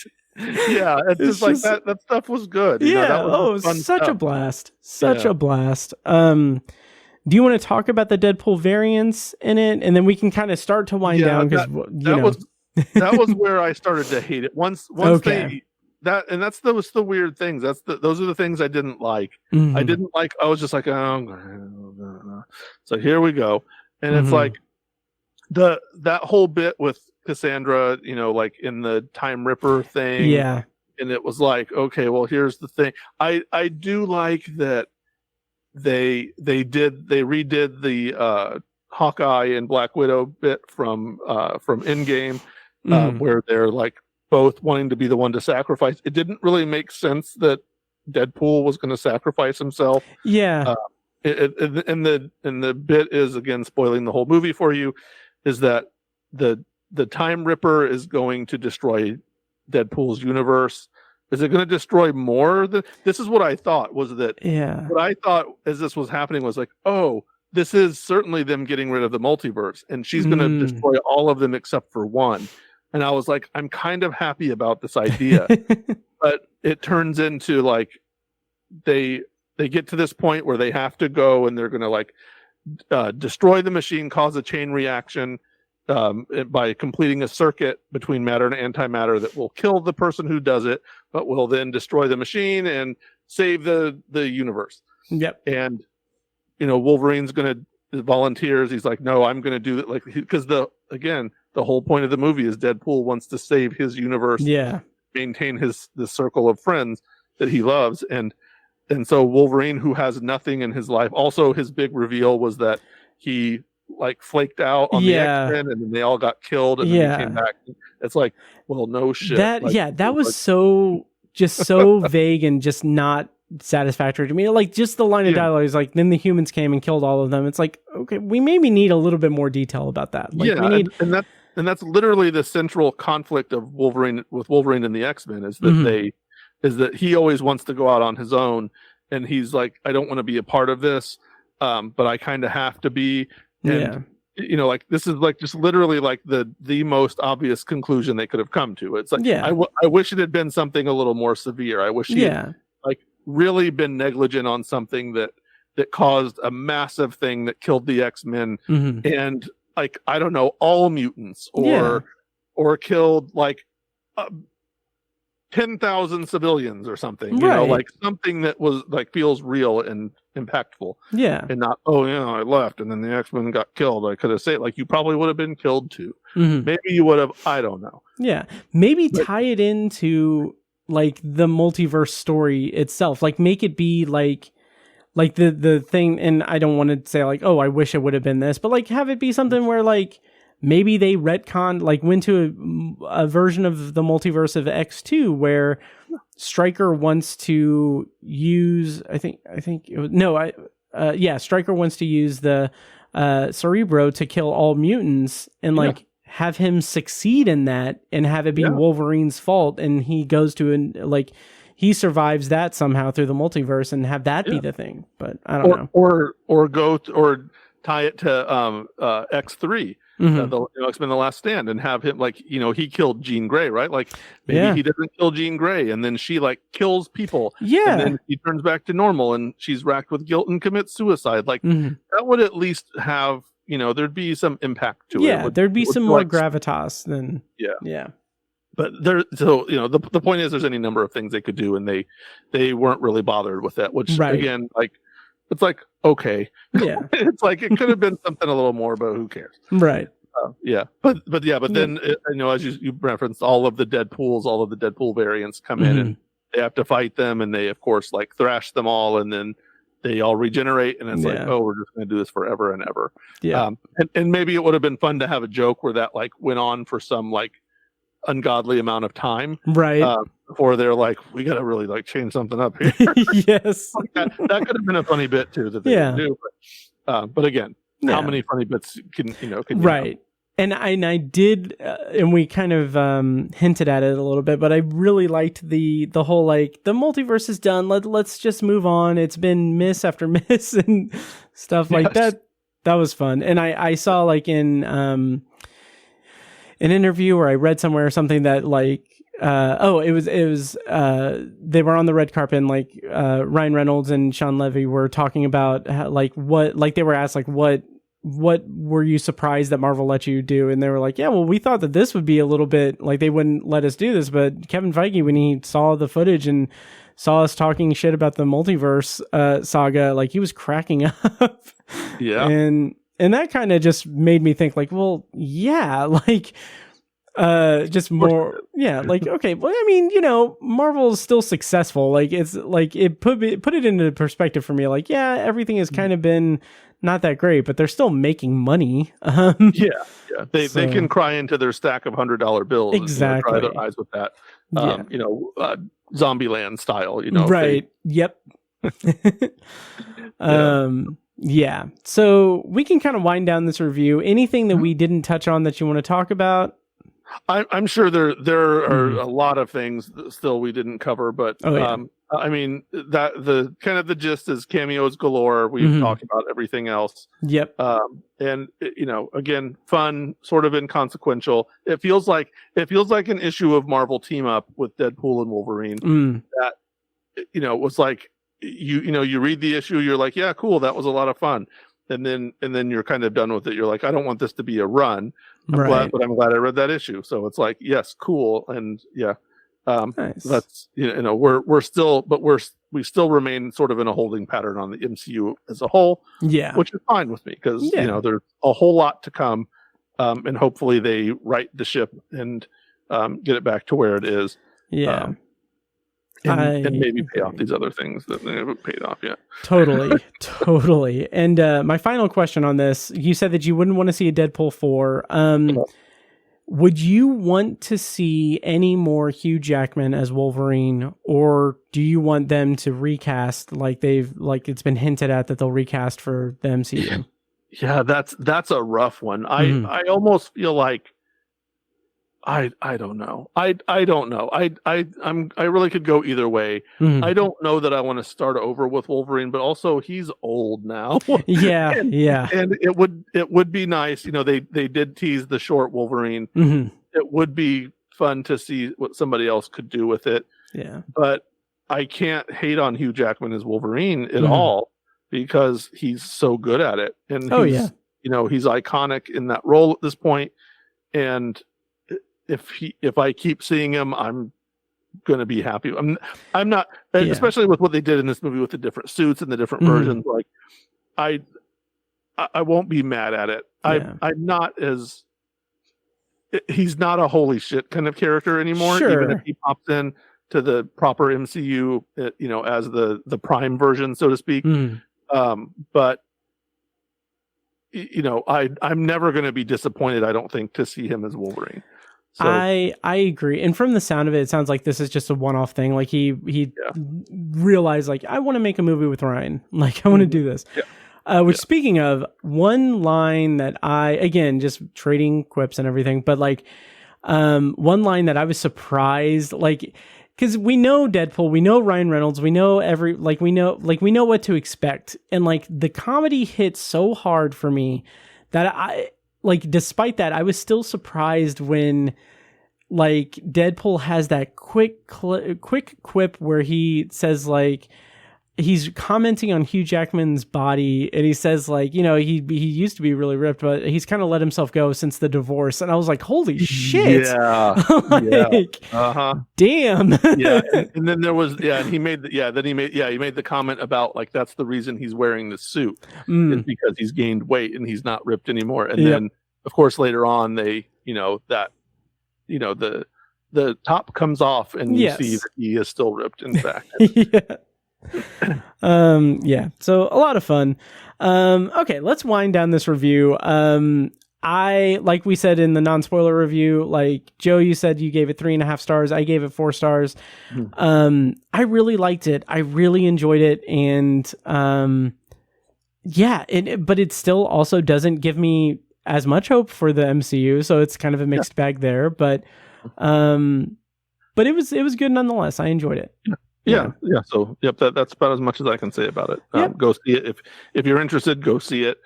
And if you don't, then don't. Yeah. And who cares? Exactly. It's making its $1 billion.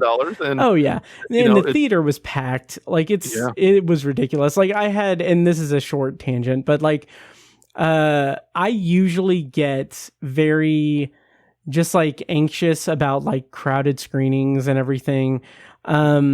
And so, like, I went to an afternoon screening and, like, it was packed. It was basically sold out. And, like, usually I don't like this particular thing that happened. But, like, I was like, this is actually really nice. And this might go back to some stuff that we were talking about off mic. But like, I was sitting in my seat and, like, a group of, like, 5 people, like, they looked like they were in, like, their early 20s maybe, got the seats, like, in the row next to me, because I kind of like to have the aisle seat. Like, partway, like, before the trailer started, like, the guy seated right next to me, like, turned to me and was like, so do you like Marvel? And, like, in my head, I was like, I'm here. Right. But no, not really.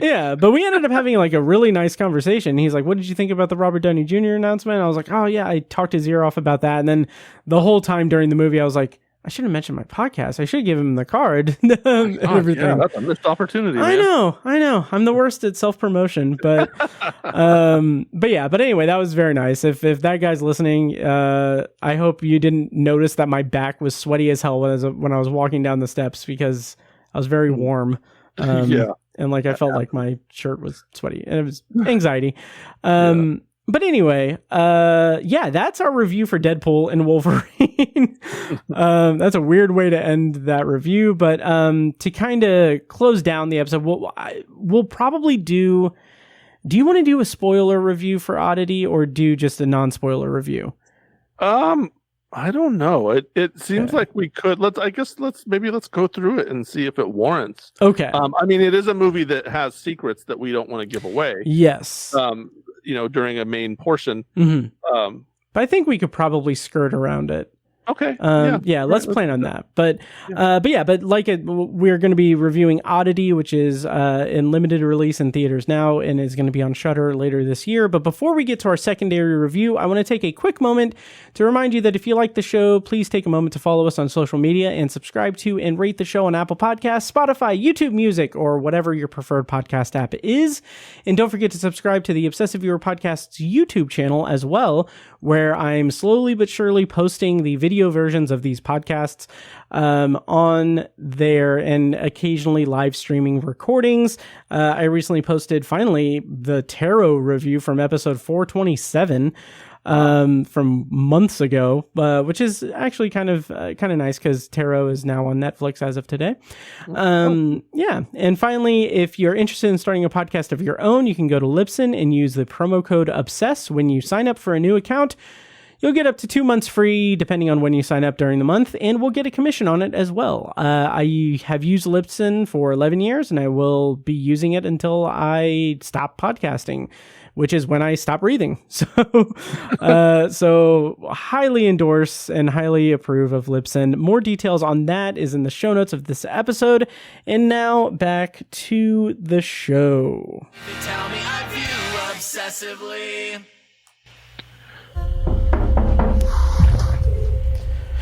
Could you open the door?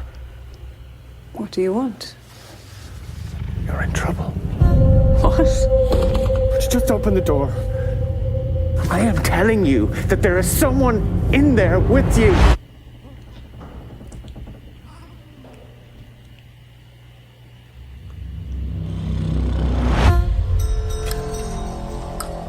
Why do you want it? All right, so for the secondary review, like I said, we're going to be reviewing Oddity. It is currently in select theaters, was released on July 26th in select theaters. The premise, according to IMDb, is a psychic medium attempts to uncover the truth behind her sister's murder at the site of the crime. Writer and director was Damian McCarthy, and the movie stars Gwilym Lee, Carolyn Bracken, Taj Murphy, and other people as well. Carolyn Menton and Steve Wall. So Joe, you have previously been on to review other such thriller horror kind of limited release movies like Monolith and You'll Never Find Me. So how did you feel about Oddity? And we can talk in kind of non-spoiler. If we need to spoil it later, I can play a clip again. But in non-spoilers, how did you feel about Oddity? Yeah, I really enjoyed this movie. This is I kind of keep a running tally of the movies I see, and I rank them as I watch them. This is currently sitting at number 4 on my list, and I believe I'm at 52 movies for the year. Wow. And I've not seen some of the bigger versions or bigger films of the year. I haven't seen things like Civil War, which a lot of people have enjoyed. Yeah. I haven't seen like Challengers, and so there's several movies I haven't seen. I mean, go to my letterbox and see if you can find that list if you want to see which ones I have seen. But I very much enjoyed this. It's in a lot of ways, and we talked about this, I think, off mic, or well, not off mic, but off recording. Right. That this movie has sort of a combination of a modern and a retro feel, and I likened it to, as I was watching it, and let me clarify that I knew nothing about this movie when I started watching it. I started watching it last night, and knew zero about it. I knew nothing about it outside of the trailer. And as I was watching it, I was like, this movie really reminds me of like a 70s horror movie. And Tales from the Crypt, the 70s version of Tales from the Crypt was the first thing that came to mind. Joan Collins is in that. And it's, and I saw that when I was a kid in the drive-in, and it was oddly slow, and there were a lot of scenes where there are people standing around or sitting around and not doing things interesting with their hands in the scene, but they're just talking, and they're just talking and talking and talking. And then something like pretty scary happens.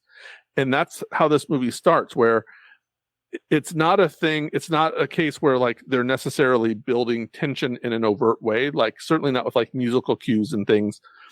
It seems like there's a lot of like really mundane things happening, and then all of a sudden, the terror kind of ratchets up real quick, and it's very effective. And especially in this movie, it's so effective that there's that opening scene that that was in that clip that just played, where and I almost thought of it as kind of a Psycho moment in a way, because again, knowing nothing about this movie, there's this woman who is in this old sort of Victorian, not even Victorian, it's just like this old sort of like rustic looking super old house, and she's by herself, like the walls are stone and it's very gray, and but she's in this house by herself, and it's a huge house, and her husband is a psychiatrist at a mental institution, and he's at work, and she's talking to him on the phone, so it's like it's established she's by herself, and it's it's later in the evening, and it's just sort of it's sort of creepy in a way,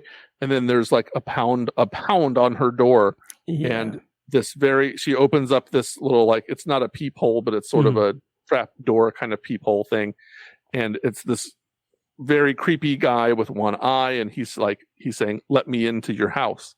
And there's literally there's just so many little things in this scene that really like contribute to the tension in such a sudden way. And it's like the guy, and it's this dilemma, because what the man says is, "There's someone in the house with you." He's like, "You just went outside. I was just like standing outside watching, and you went outside to get and went in your car. And while you were in there, someone went into your house." And he's like, "You need to like let me in." And she, of course, like, he's very creepy looking. And so it's like, here's this dilemma that she has, that suddenly the tension is high from 0 to 100.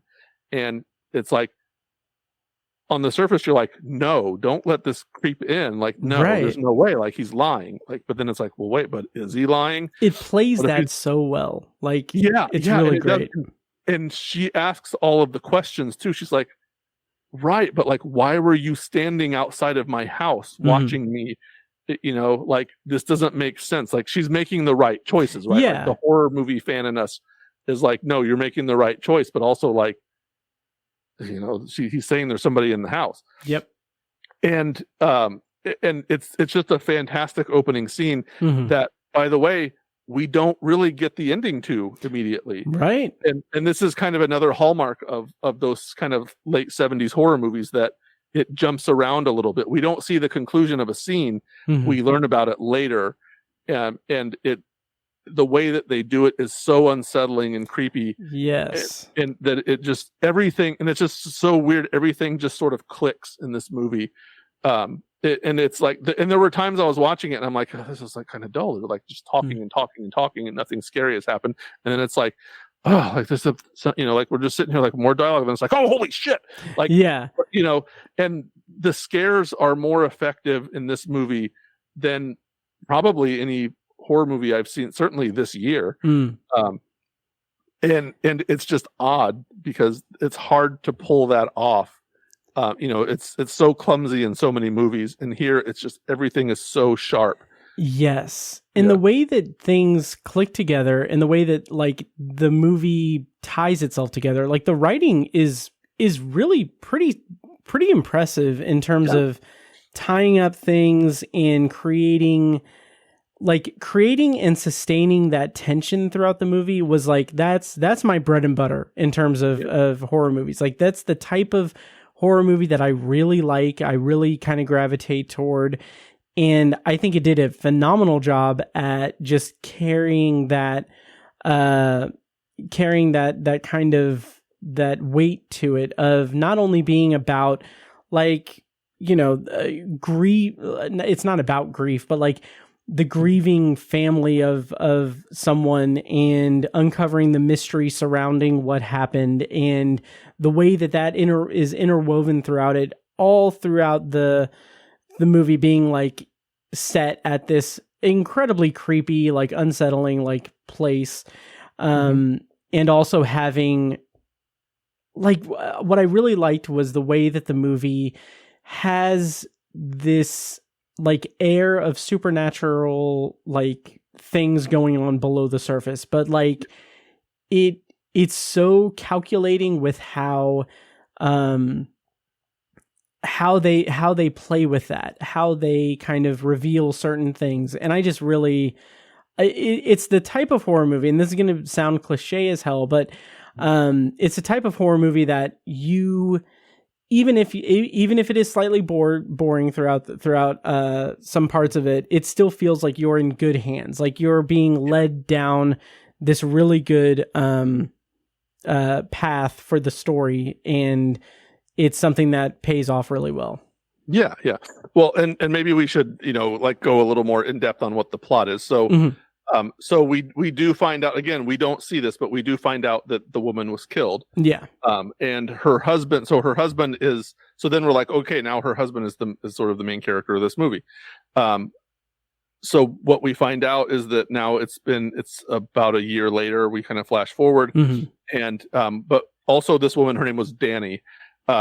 She has a twin sister. Carolyn Bracken, by the way, plays both of these parts. And the way that they do this is pretty ingenious. I didn't realize I'm such an idiot because they're twins. I didn't even realize it. Okay. Yeah, and I didn't either until I was like, oh, I remember him saying they were twins. I was like, I wonder if she just played both of them. I was like, they looked relatively different. Like, and even now I'm looking at like this picture on IMDb of Carolyn Bracken, and she's got the blonde hair. So Darcy is her sister, who is her twin sister, who's blind. And Danny, here's Danny with, like his brunette, and her hair is like medium long. It's like come down to her shoulders. They look very different. And I didn't even make that connection until I was starting, till we talked about doing the podcast, and I started doing research, and I was like, wait a minute, they said they were twins. Did they have the same actor play both of them? And sure enough, they did. Wow. So she has just a few scenes as Danny, and then she's Darcy after that. And again, this is not confusing at all in the context of the film because they look pretty different. Yeah. So a year later, Darcy wants to come back. And she runs into Ted. Actually, comes to see her. Ted is the psychiatrist. He works in this mental hospital, and they say that this man who had one eye did kill Danny. And but Darcy also, by the way, is blind and claims to be a psychic, which everyone is just kind of like, she's kind of kooky and and weird. But she has this little shop. It's like an antique shop, like curiosity shop. Yeah, and she says, everything in this shop is haunted. And there's a story about. So she like tells stories about some of these things, and there's a story about there's this bell. And of course, she's like, this bell, like the story is like that this bellman was walking the client to his room in this hotel, and he was drunk. And when they got to the stairs, the man pushed the bellman down the stairs, and he died. And his spirit now haunts this bell. And there's this little thing of like, oh, well, why don't you ring the bell and see what happens? And she's like, well, the last two people who did that are dead. And it's like, So there's again this dilemma, like, do you ring the bell or do you not? This air of skepticism that he has throughout it, like even with like that first scene where he's in the shop, and like it's before like I even realized like she was blind. Like she says, one of the first things she says is like, don't touch anything because they're all haunted and everything. And like he's just picking up things, looking at them and stuff. And I'm like, okay, it's because he's a skeptic. He doesn't believe this stuff, but also he doesn't have respect for people because he can get away with it. She's blind, so he's picking up shit. Yeah. And the kind of the sort of the fun thing about that scene is that, number one, the way that she says it, she's like, don't bother trying to steal everything because everything's haunted. Yeah. And like I can't tell you how many times people have stolen things and then brought them back because it brought misfortune on them. But also the thing is, like, she doesn't realize that this is her brother-in-law. Of course, she's blind, and he's coming to see her. So he's like talking to her for a couple of minutes before she realizes who it is. Maybe there's some questionable, believability there because she'd recognize his voice, but whatever, it doesn't matter. So the story is, he's now dating someone. They still live in the same house where his wife was murdered, and Darcy wants to come visit. He actually brings Darcy this scarf that belonged to the murderer, this little like handkerchief or something that belonged to the murderer that she had wanted. because she touches items and believes that she can say things about. She tells a story about a woman brought her husband's wedding ring. Her husband had died, and she wanted to know if he'd been unfaithful. And she's like, as soon as the ring was in my hand, I knew he had been unfaithful many times over many years.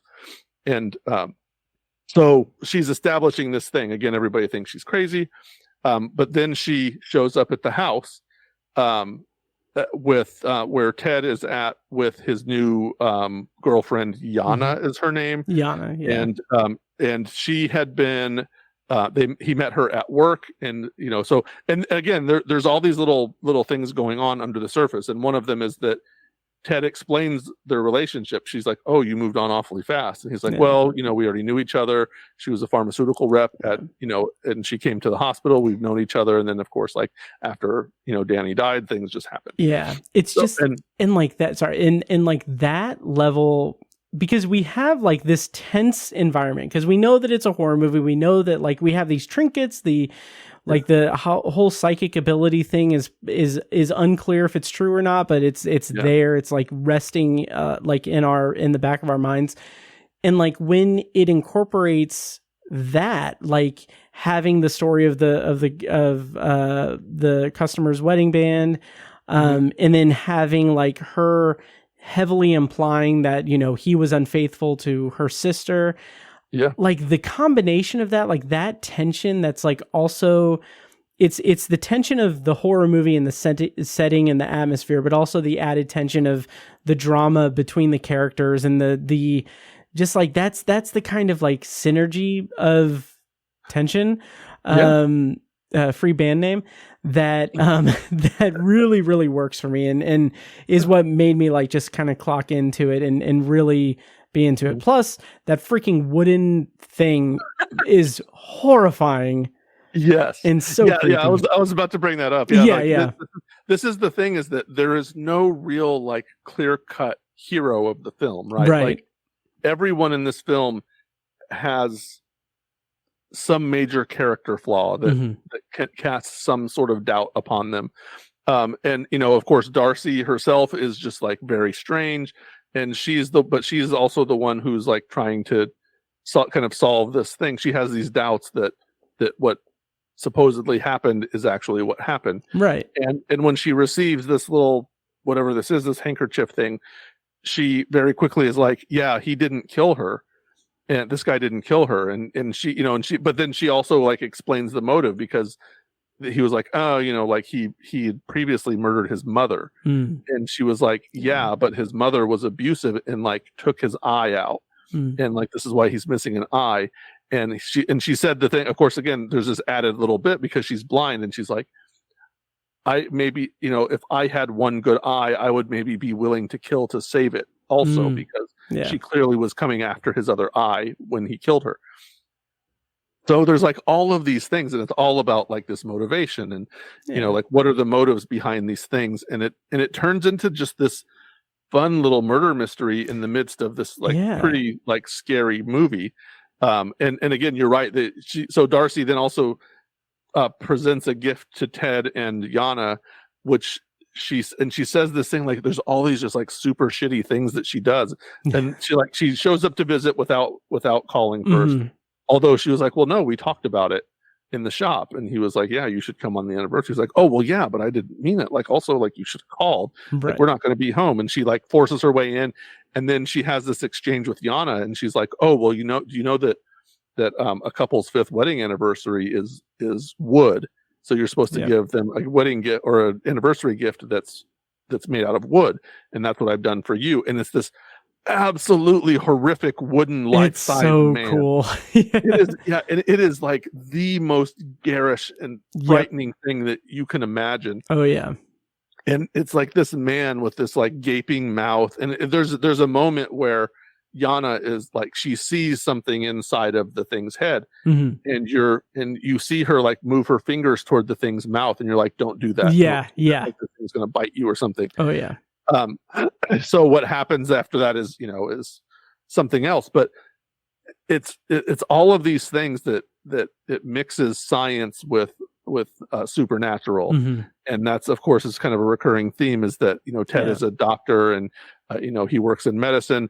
Yana had been, as we said, a pharmaceutical rep. So this is like, this is science and medicine versus, Darcy's, psychic abilities that she claims to have. And then we also have this sort of nonlinear stuff that happens where we're filled in. Some of these blanks are filled in where we are slowly being told the things that are happening. And I think what kind of, again, another thing that really works in this is how there are times, and I wish I remembered what movie it was. There was a movie that I saw recently that was sort of a mystery, and I remember as I was watching it, I remember thinking, and I may even have written about it, and sorry, this is coming to me. I'm not giving you enough details as to what movie it is, but as I was watching it, I remember thinking, like, it's really cheap the way that they're revealing these things. Like, there's no reason for them to not reveal things like that, reveal some of these things other than they're trying to mislead us.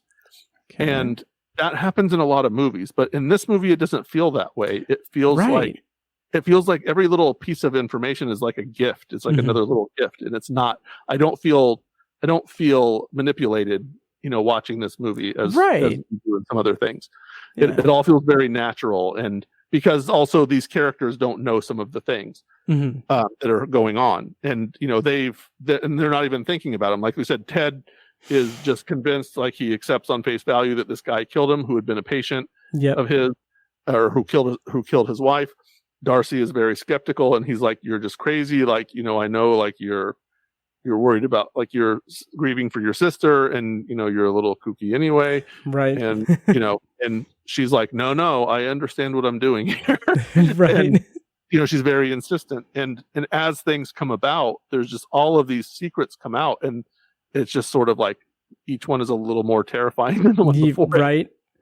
And just like I said, the payoff with those threads coming together, in addition to the way the horror ratchets up at the end, it's like it's a really solid, really good just ride through this horror aesthetic. Like, and it's something that, like, I just really like how we have these like little, like, lesser seen movies, or lesser, like, limited release movies that go like much harder than you would expect them to.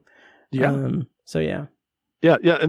this is, in a lot of ways, is it's this. It feels like an independent movie. It feels like a very small, like a small scale movie. There are no kind of bare bones. Real, there are no real, like, established Hollywood stars in this movie. Right. I recognize none of the actors here. No. It's all very under the surface, and there are 1,000 movies made like this every year, and probably 975 of them are not worth anything. Like they're just like out there. They don't, they're not trying real hard. The acting is not good. The effects are not good. The story has major holes in it, like all of that stuff. But this is sort of just, this movie is pieced together in such a kind of novel, I don't want to say novel way, but skillful way. Yes. That there's nothing, that there's very little that just doesn't completely score. From the one thing I keyed on that I even wrote down, I was like, the sound design in this movie was fantastic. Oh, absolutely. Like, even in that opening, I know that you and Brent are like, microphone nerds and stuff, but like, I don't really usually key in on that kind of stuff. But I just thought, man, the sound in this is so good. The sound that's used in the space, like even in that beginning, like, because where, like, there was like moments in it where she is talking to him through the door, and he's saying that there's someone in there, and like you can hear like faint, like it pays attention to it, but like you can hear like faint noises, and like the way that it's done, it's just a very subtle way. Like, for me, it just made me think, like, is this supposed to be like actual sound, or is this what she is imagining? Like, is she hearing these sounds? And it's just like, I don't know, just it really, really worked for me. Yeah. And it feels like, in a lot of ways, sort of a series of small nightmares, that the characters are having. Oh yeah. And it just hits every single time. And absolutely. It's just, and the other thing is, like, everything about this movie is just a little off kilter. For example, small things that there's just like this attention to detail. The title card, for example, has this weirdly like lighthearted approach when it pops up. And the font is kind of silly, and it has like a weird musical cue that's like almost happy, and it's just like right as something really horrific has happened. Right. But the rest of the film doesn't really have that tone. It's still serious. Oh yeah. And it still feels like a drama and horror thriller kind of movie. And it doesn't have I hate to say like a Tarantino kind of vibe. There's no comedy to it at all. Right. But that title card has this little like comedic kind of cue to it. And it's and then there's those touches like that. That horrible man, that wooden man that's just there, right? Just there. So good. That's the part that reminded me of like Creepshow. And it comes back and plays a role later. But it's also like not really the central idea of the movie. Right. It's just sort of a secondary thing, and it is involved, it's involved with Darcy in a way, and there is some, there's a motivation to it. Yeah. But it's also like just so bizarre that it doesn't quite make sense. And it kind of makes the title of the movie Oddity. It just works because of that. Works so well. So well. Yeah. I really enjoyed it. I don't know if it'll make my top 10 or anything, but it was a blast. I ended up rating it. Oh yeah, it probably won't make my top 10 because I rated it 3.5 stars, a very solid 3.5 stars. And we can kind of wind down here. What was your rating out of 5 stars? I gave it 4. I gave it a solid 4. I might even be persuaded to bump up to 4.5. Oh, nice. It was just, I just had so much fun with it. Again, the acting is uniformly good. Yep. The story was pretty terrific. I mean, it's again one of those movies where these just like off the wall bizarre things happen, but none of it feels showy, none of it feels fake or forced, right? It's just like it in some weird way it makes sense in the context of the film. and it makes sense in that things that shouldn't make sense do make sense. Like it's a small scale movie, either by design or by budgetary constraints or what have you, but it's a small scale movie, but it utilizes that scale both in terms of the set design and setting, because he's a psychiatrist. We don't see, we see a couple of scenes in that place, but it's not like a big, there's not like big establishing shots of like a hospital. Like the only big like establishing shot we get is like a big shot of the house that is the source of a bunch of creepiness. And so it utilizes that small scale in just really good inventive ways. And like the wooden man thing, like we could have just had like shots of it just sitting there, and like it would have been as creepy as anything. It's so good. It's and I think I just maybe came up with the key of it all is that everything in the movie is sort of a contradiction. It's like we don't get payoffs to things. We don't see. So there are acts of horrible violence, right? And bloodiness in it. And we do see blood, but we see very little in the way of like actual violence. We see the scare moment, and then we see the aftermath of it. But we don't see someone stabbing someone else or someone, doing something horrific to someone, but we know that they did. So there's that sort of subtlety to it. There's, like I said, nobody is really a hero of the movie, but also obviously the movie does have a hero and an antagonist. But it's never really clear who that is as you go along. Maybe even to the end of the movie, you can make arguments for a couple of different people. And it's just, everything is like, nothing is as it seems, but everything is also as it seems. Like everything is just a contradiction, and things that shouldn't be there also feel natural. Right. So it's like, that and that's the whole thing, is it's just unsettling enough that once the scare moments come in, they hit you hard, and And it's really one of the few times I've actually been scared watching it, like had a scare moment watching a movie. Yeah. But also after they're over, if you just look at them, if you watch them out of context, you'd be like, oh, that's not scary. Right. It's like a very normal scare. Yeah. But somehow it's that immersion. Yeah. It's yeah. so good. So good. Yep. Yeah. And there are some things. There are a couple of moments, again, I don't want to spoil things, but sure. There's a couple of moments where there's like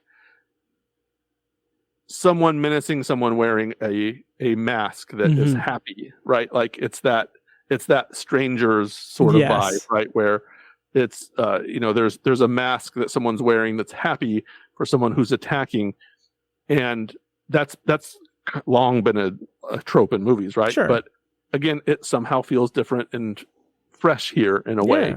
And it is legitimately scary. 100%. A million times. Yeah. Oh, absolutely. Yeah. Absolutely.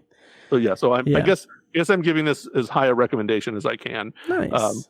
And like this is the sort of movie that I like that when people are like, oh, what's a good movie to watch? And I'm like, oh yeah, this will be the one probably. Like you like horror movies, like watch this movie Oddity, like, and stick with it, and don't let it, like don't give up on it, even though it's a little slow in the middle. Right. Absolutely. Stick with it and it rewards you for sure. Yeah. Yeah. So that's our review of Oddity. Joe, thank you so much for joining me. I don't think we're going to do a potpourri or anything. But I hope not. I don't know if the endurance, if people could, I know the listeners could stand much more. Right. But next time. But thank you once again for joining me for this episode. It's always a treat. It's always a pleasure, man. If you could tell people where they can find your work online, and if you have anything coming up in terms of film criticism, or just shout out your Letterboxd. This is my latest bit. I will be, my latest piece of criticism is this podcast. Nice. Read MidwestFilmJournal.com. Read my work, read the work of our friends and colleagues that are doing amazing writing about films. They're doing some really great essays. I'll shout out Medium Cool, a movie podcast. Austin has put out a couple of episodes, I think, pretty recently. I've not been a part of them, but I'm sure that I will be again at some point. I have fun doing that too. And, maybe go back and listen to some Obsessive Viewer episodes that I've been on, or that other people have been on, because there's a whole lot of really good stuff happening here as well. Oh, thank you. Yeah. Nice. And your Letterboxd. And my Letterboxd, you said it earlier, so I know what it is. Joe R. Shearer. That's my last name. Is Shearer. The Irish spelling. Nice. And so nobody spells it right the first time for some reason. I always wondered. I was always like, it's not that complicated, but there are 3 or 4 different ways of spelling it. Yeah. I don't know. Just, if you're listening to this, copy and paste it out of the description there. Yep. And find me with my name with the letter R as my middle initial in between, and you'll find me. Follow me. Perfect. Comment on stuff. I would love to talk to anybody about any of the movies that I've seen, because I enjoy interacting with people a lot, even when they don't like the same kind of movies that I do. Right. It's still fun to hear people's perspectives and bandy ideas about. Absolutely. Well, thank you again, Joe, for joining me. And that's it for this week's episode of The Obsessive Viewer. As always, thank you so much for listening. And make sure to follow the show on social media and subscribe to the podcast on your preferred podcast app. Also, check out Obsessive Viewer Podcast's other shows, Tower Junkies, a Stephen King podcast hosted by Tiny and myself, and Anthology, the Twilight Zone and Classic Sci-Fi podcast hosted by me. Next week on the show, I'm going to be reviewing Trap, and the secondary review is going to be The Instigators. So that's what's on the docket for next week. Until then, thank you so much for listening. And Joe, thank you once again for joining me. And I'm trying to run out the clock while this plays. Thank you guys so much for listening, and I'll see you next week. And now, enjoy this short clip from a recent Patreon exclusive episode. For the full episode and more Patreon exclusive content, sign up at patreon.com/obsessiveviewer. Plus, this is something I've been kind of wrestling with a little bit. I don't think I like Ryan Reynolds. He's fine in small doses. He is someone who is very much he's of a type. He has a brand that he sticks to, which is fine, but I get so tired of the snarky, like self-effacing, or like kind of better than, I don't know if I would say better than everyone sort of persona, but that kind of like, oh, I'm snarky about everything. That kind of personality type just doesn't mesh well with me, and I don't really like it all that much, and he just doubles down on it pretty much in everything I see him in, which it works really well for Deadpool, because that's what Deadpool is. Thank you for listening to the Obsessive Viewer podcast. This episode was produced and edited by me, Matt Hurt. If you have feedback, thoughts on our episodes, or just want to connect, you can email me at matt@obsessiveviewer.com. For more information on this show, including a full archive of our episodes and show notes, visit obsessiveviewer.com. And if you enjoyed the show, please give us a follow on social media and subscribe to us on your podcast app of choice so you never miss an episode. Also, consider rating and reviewing the show on Apple Podcasts, Spotify, and Audible to help increase our visibility and grow our community. If you want to support the show and get early access to new episodes, as well as a steady stream of exclusive episodes, you can join our Patreon at patreon.com/obsessiveviewer. For information on more podcasts presented by obsessiveviewer.com, visit obsessiveviewer.com/podcasts. Our theme song is A Little Mad Sometimes by As Good As It Gets. For more of their music, check them out on Spotify and at asgoodasitgetsmusic.com. Thank you so much for listening, and we'll see you in the next episode.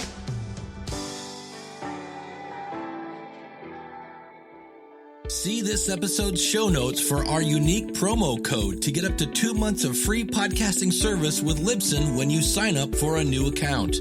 Get your show on Apple and Spotify, get helpful stats, and all the support you need to sound your very best.